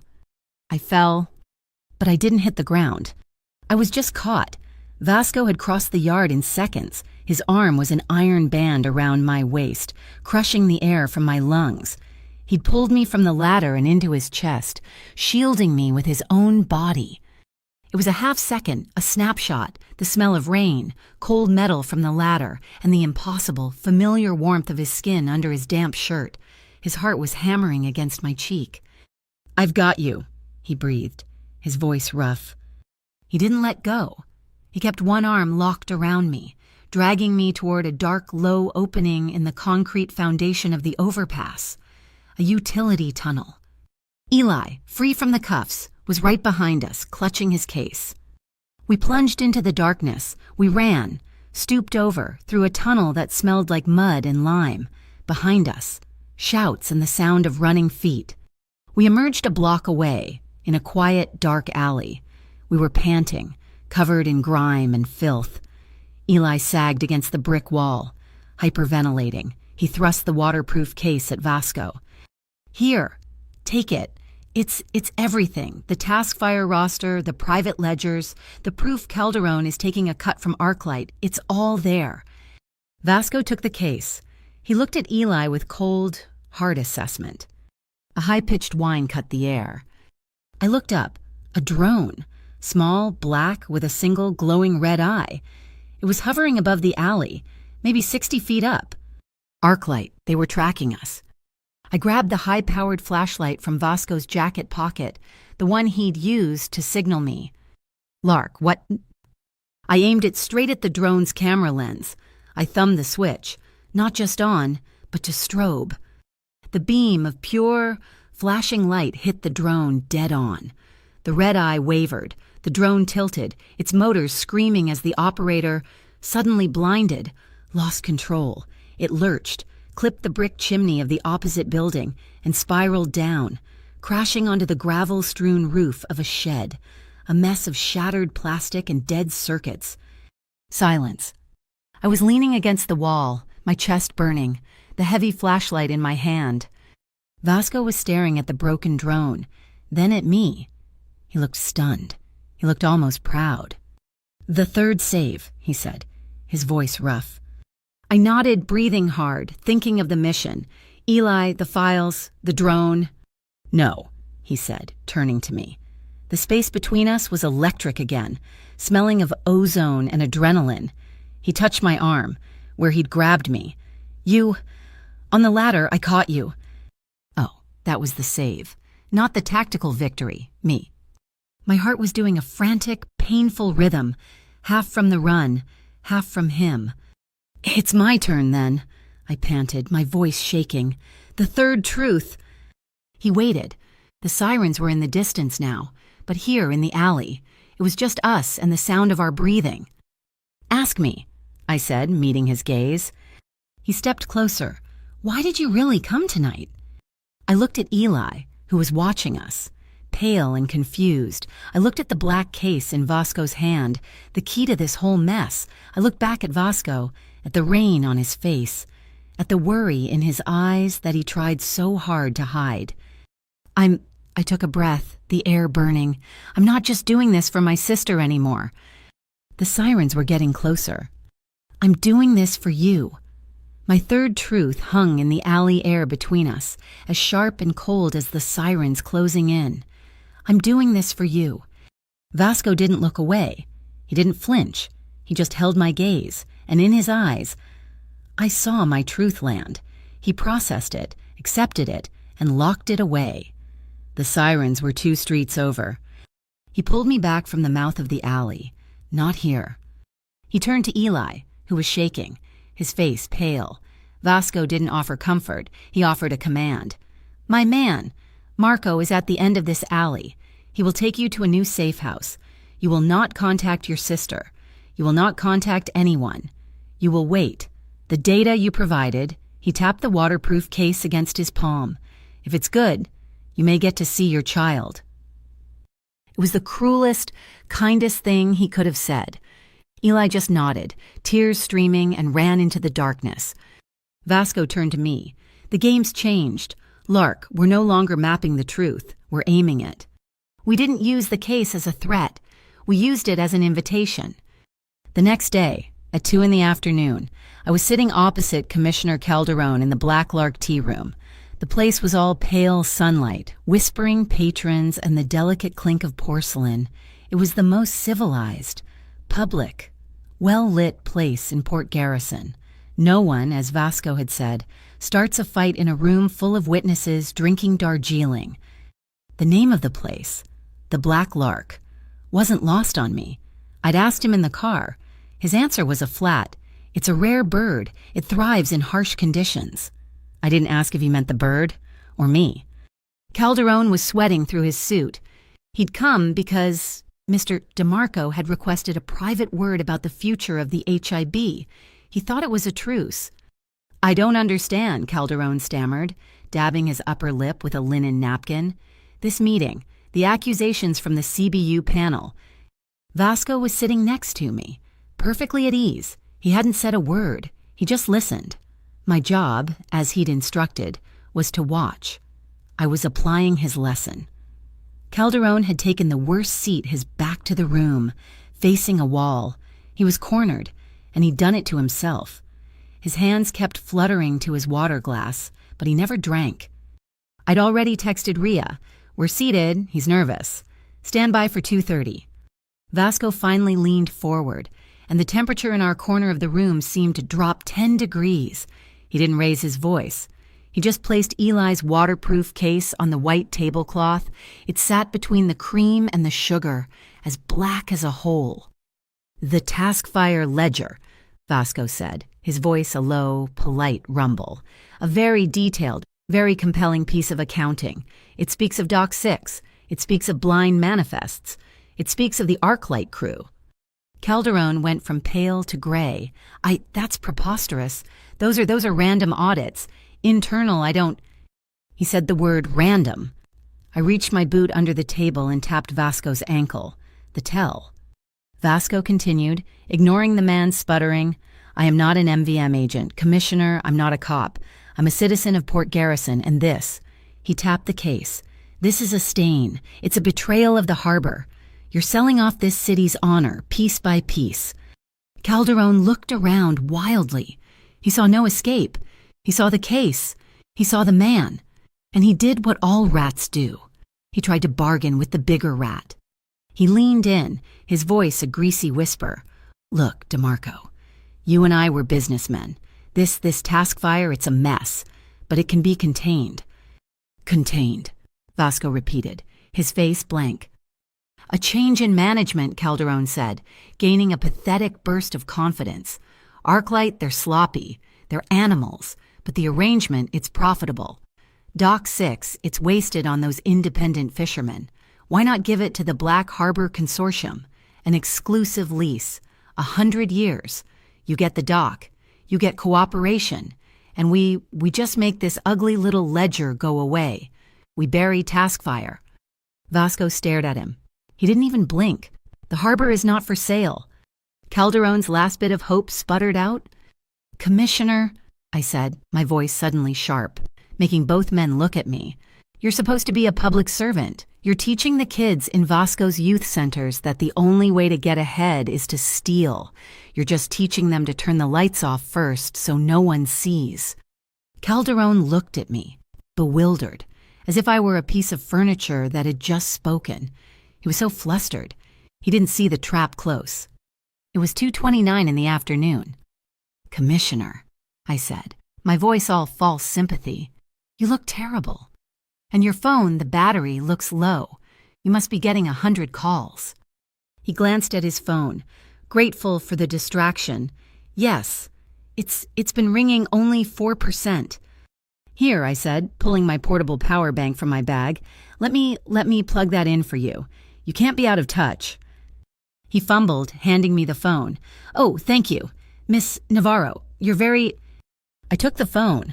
My back was to him, pretending to untangle the cable in my bag. What I was really doing was placing it next to the small transmitter I'd been given. I looked at my watch, 2:30. I didn't have to do anything else. Rhea did. A second later, every phone in the tea room buzzed. A news alert. A man at the table next to us gasped, "Holy hell!" A woman across the room dropped her spoon. Calderon looked around, confused. What is it?" His phone, in my bag, began to vibrate. Not a buzz, a frantic, unending shriek of alerts. I pulled it out and held it up, my face a mask of polite concern. "Oh, dear Commissioner, you are suddenly very, very popular." He snatched it from me. The lock screen was lit up.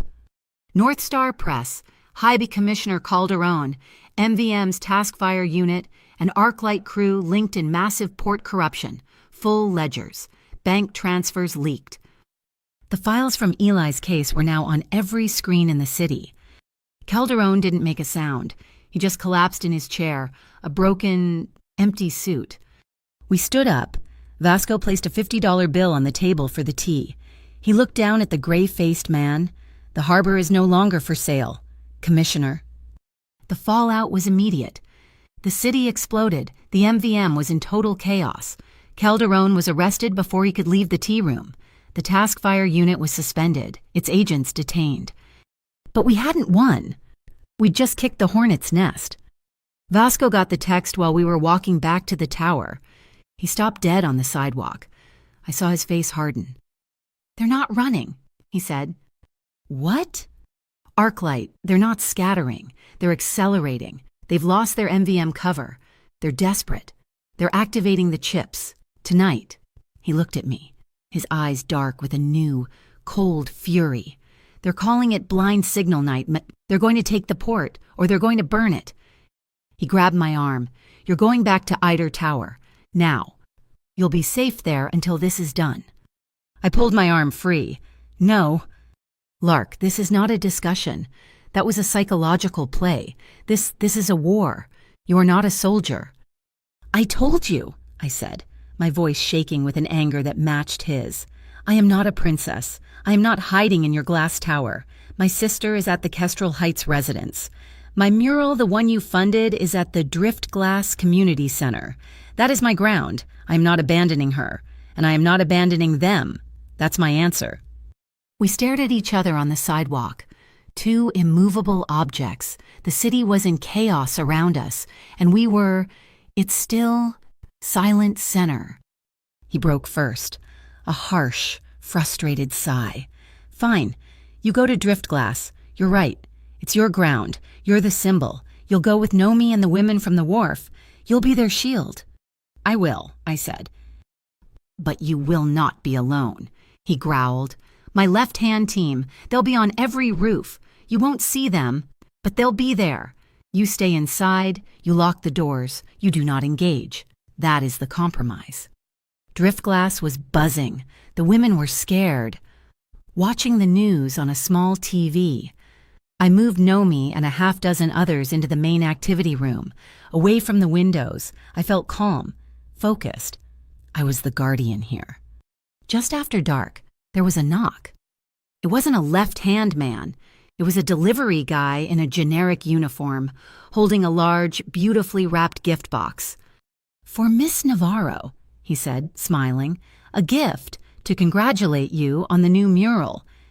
He handed it to me, and he was wearing gloves. As he turned to leave, his sleeve pulled back, just half an inch. I saw it, the silver, the falcon ring.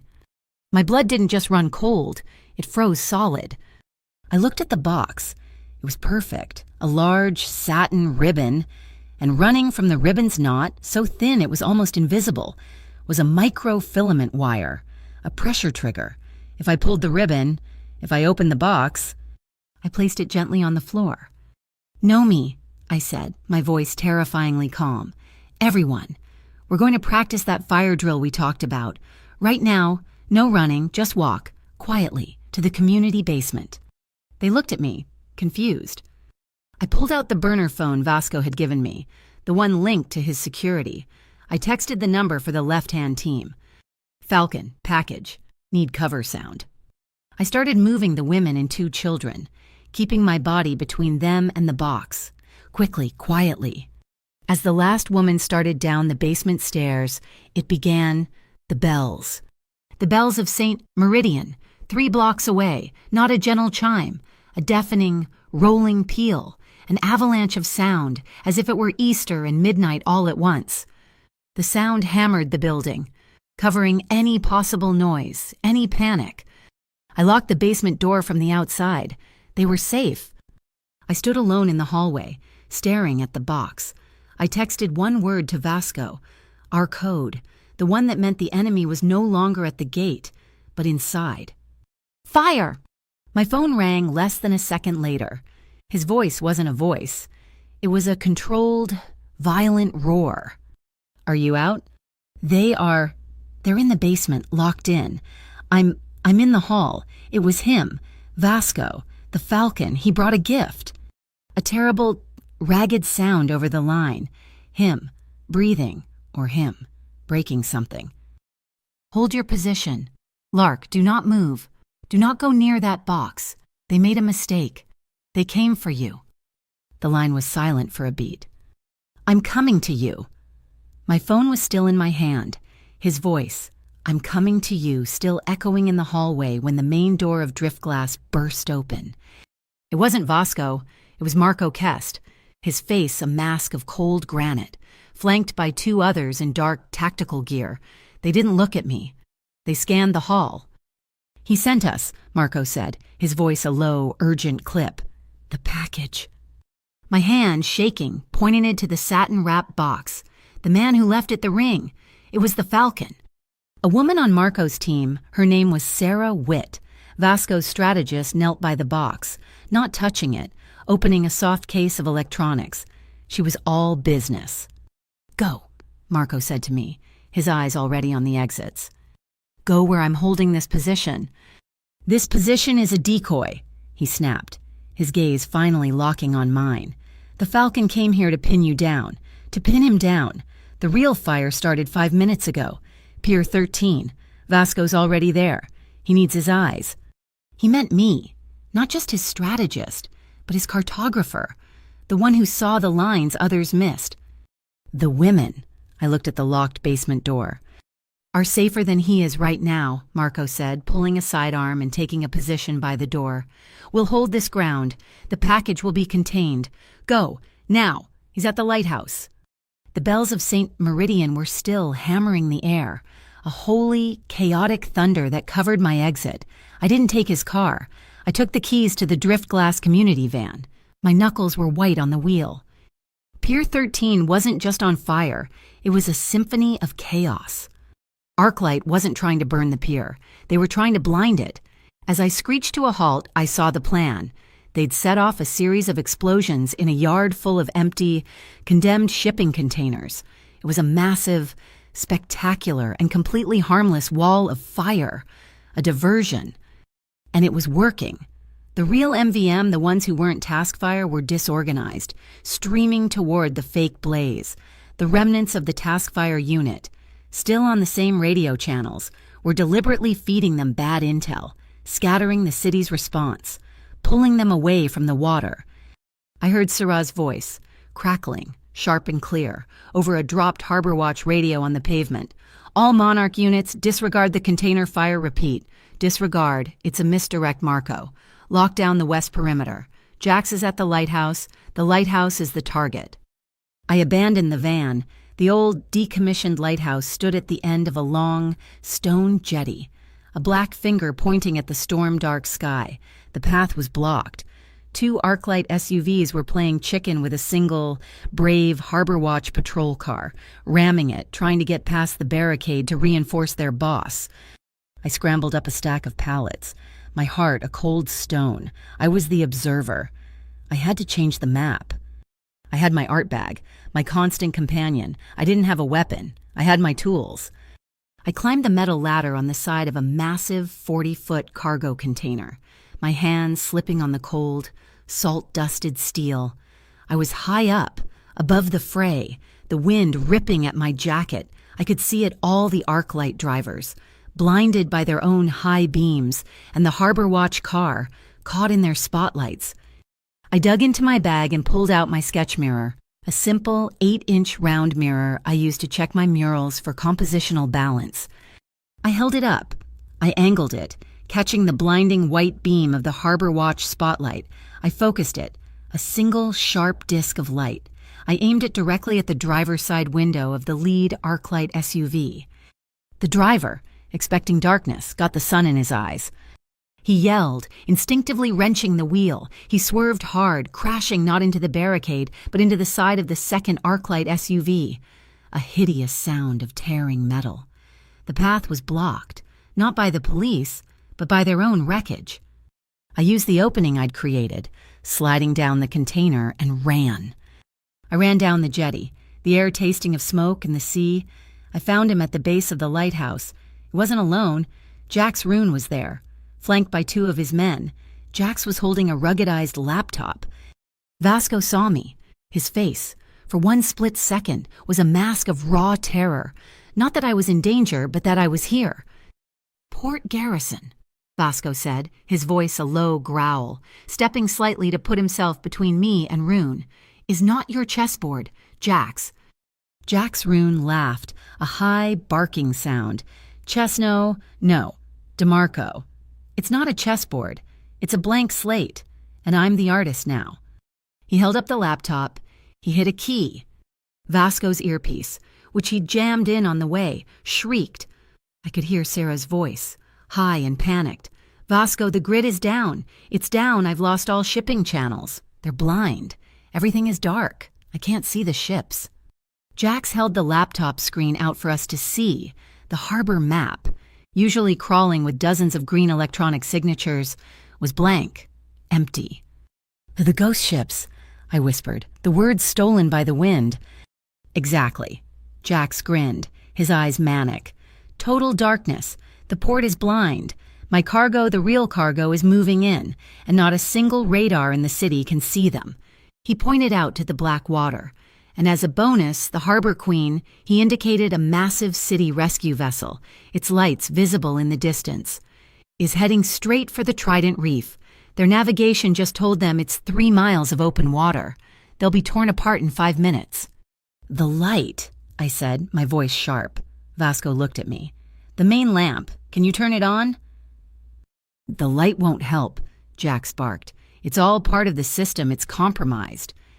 "Not the new light," I said, pointing up at the massive, dark, ancient Fresnel lens, the one that hadn't been lit in 30 years. The old one, the emergency auxiliary. Vasco understood instantly. He looked at Jax. "This is still my harbor." He grabbed my arm and shoved me toward a rusted, heavy steel door at the base. "The panel. Do it."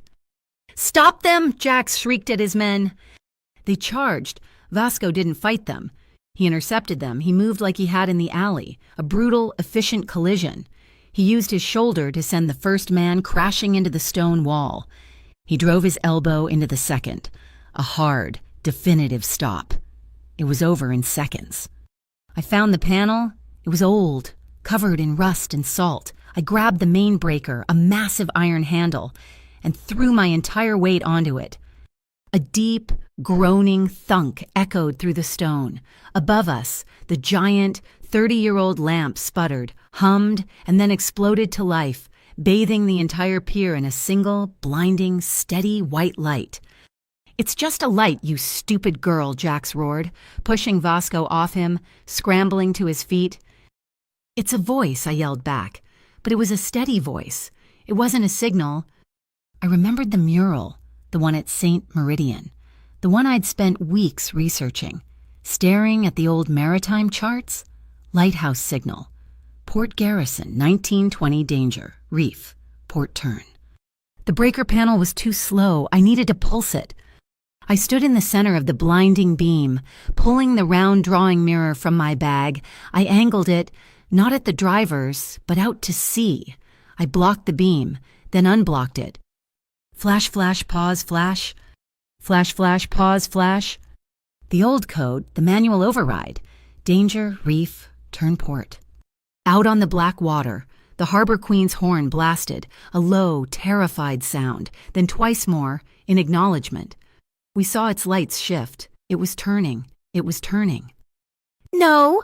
Jax Roon screamed, his voice breaking in pure rage. He raised his hand. He wasn't holding a laptop. He had a weapon. He wasn't aiming at Vasco. He was aiming at me. I didn't have time to breathe. Vasco was a wall of muscle and rage. He roared my name, a sound of pure animal terror. He slammed into me, knocking me off my feet, shoving me backward, crushing me into a shallow alcove in the lighthouse's thick stone foundation. His body was a complete shield over mine, his face buried in my hair, his arms locked around me like steel bands. A sharp, deafening crack echoed, splintering the stone right where my head had been. I was gasping, my teeth chattering from the impact. I was alive. I was completely encased by him. He was shaking, not from fear, from an adrenaline I'd never felt before. "Vasco," I whispered, my voice muffled against his chest.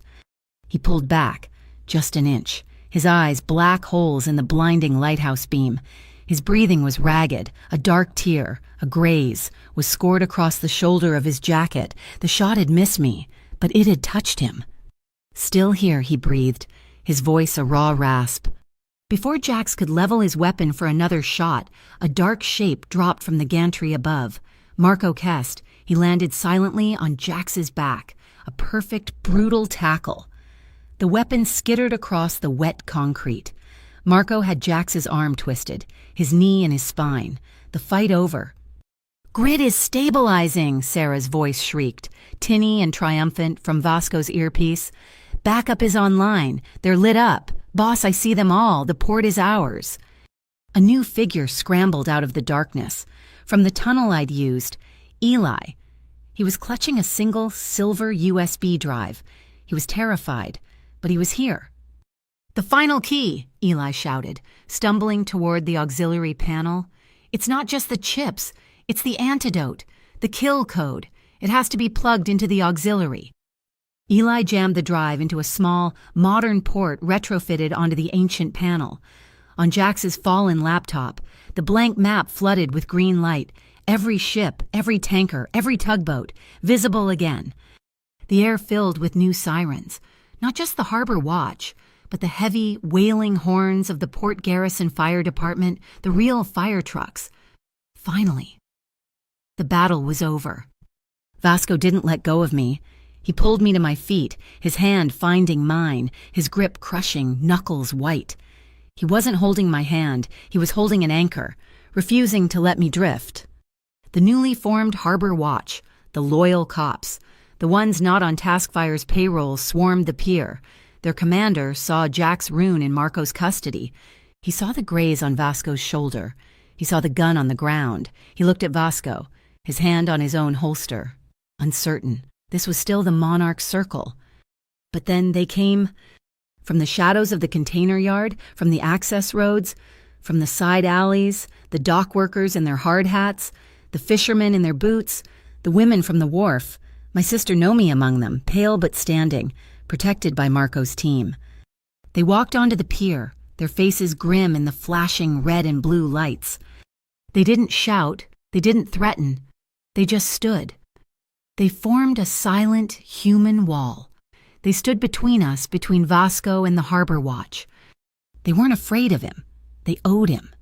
They owed him for Sal's hip replacement, for the women of the wharf sanctuary, for the youth center grants. Vasco stood there, his hand locked in mine, breathing in the salt and smoke. He looked at the wall of people, and for the first time, he didn't look like a king. He looked like a man who had finally, against all odds, come home. The siren stopped screaming at the pier and turned into a dull, bureaucratic flashing. The Harbor Watch commander, a man whose face was etched with exhaustion, looked at the gun on the ground.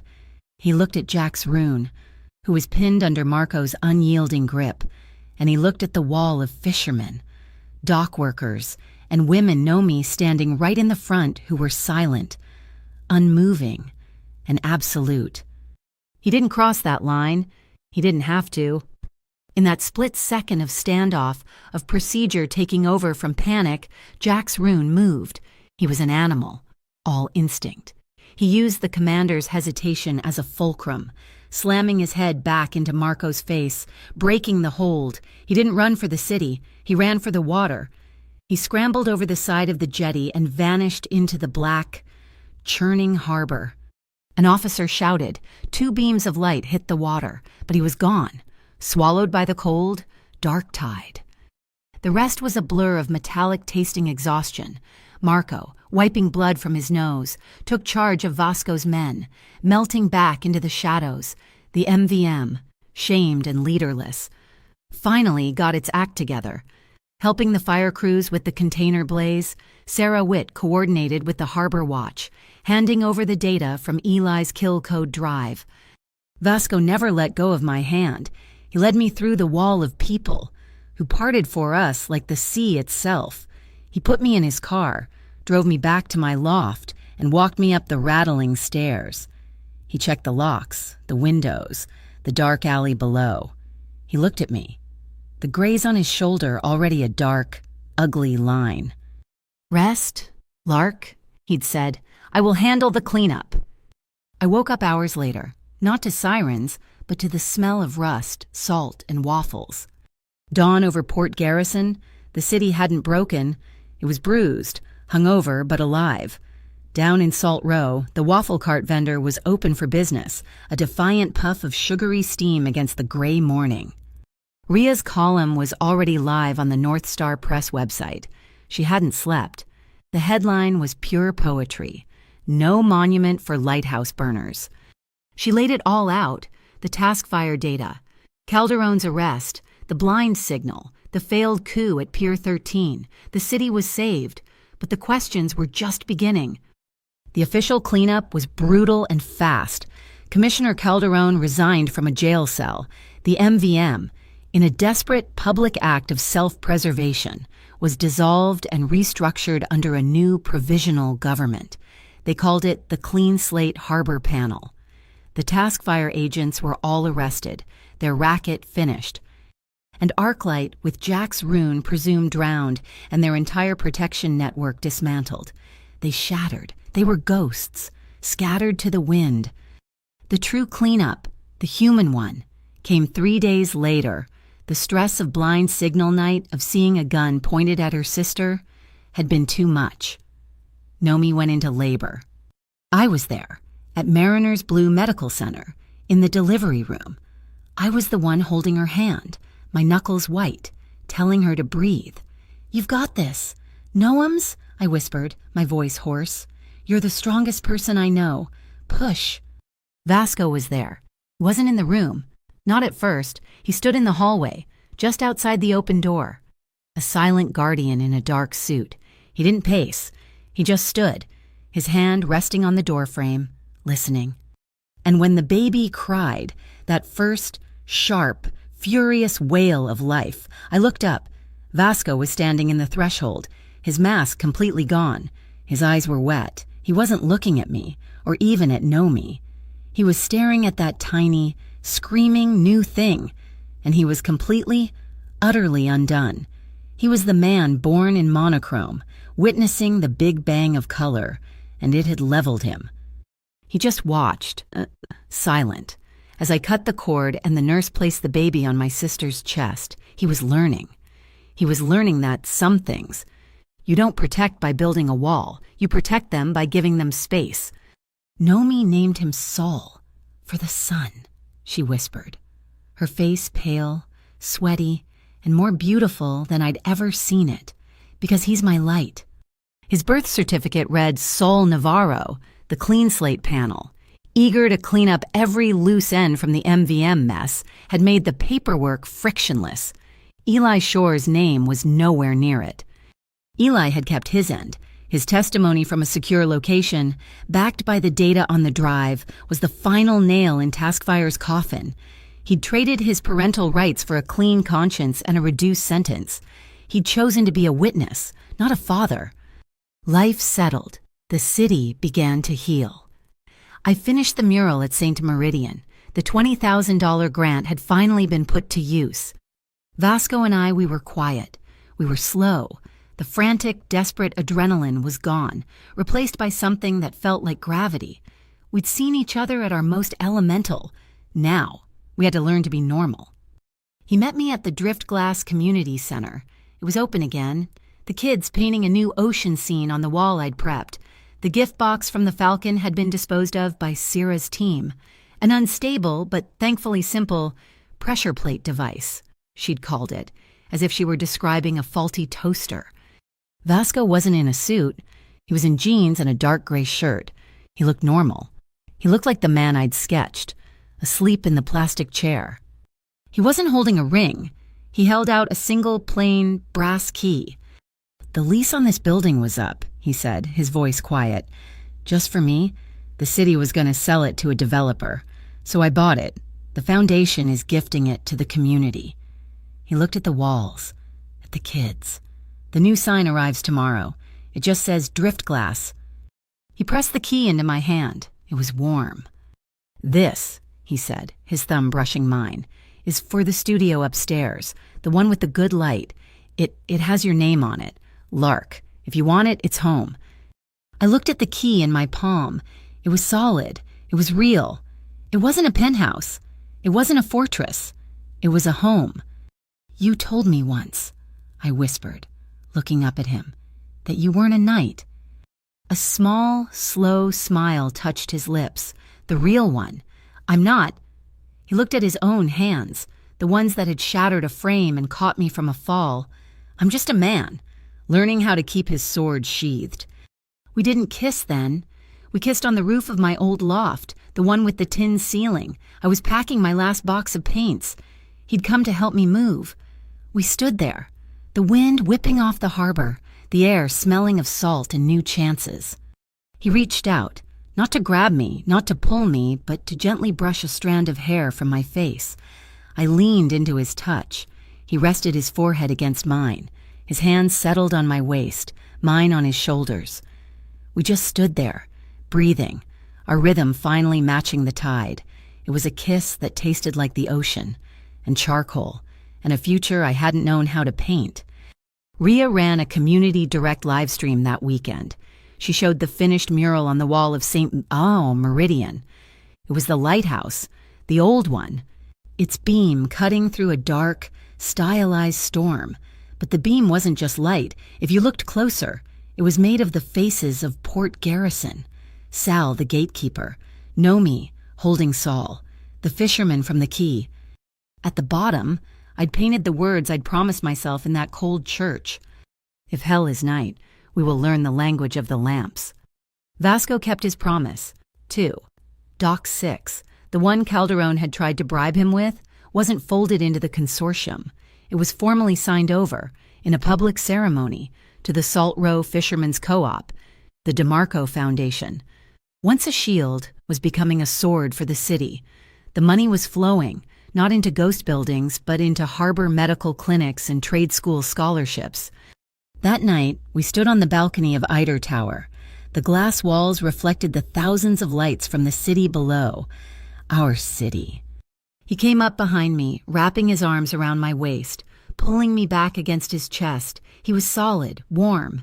He rested his chin on my shoulder, and we just watched the harbor. "Take me to every place you call home," he murmured, his voice a low, soft rumble against my back. I smiled, leaning my head back against his. I covered his hands with mine.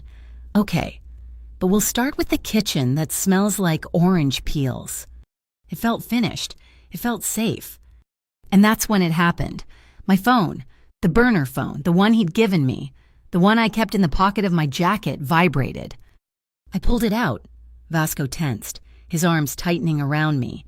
He'd recognized which phone it was. An anonymous number? A text message. 2 words. Beak lives. My heart didn't stop. My blood didn't run cold. The old Lark would have panicked. The old Lark would have been terrified. I just stared at the words. The Falcon. He was alive. Which meant Jack's rune wasn't at the bottom of the harbor. He was out there. I didn't say anything. I just turned off the screen. I turned in his arms to face him.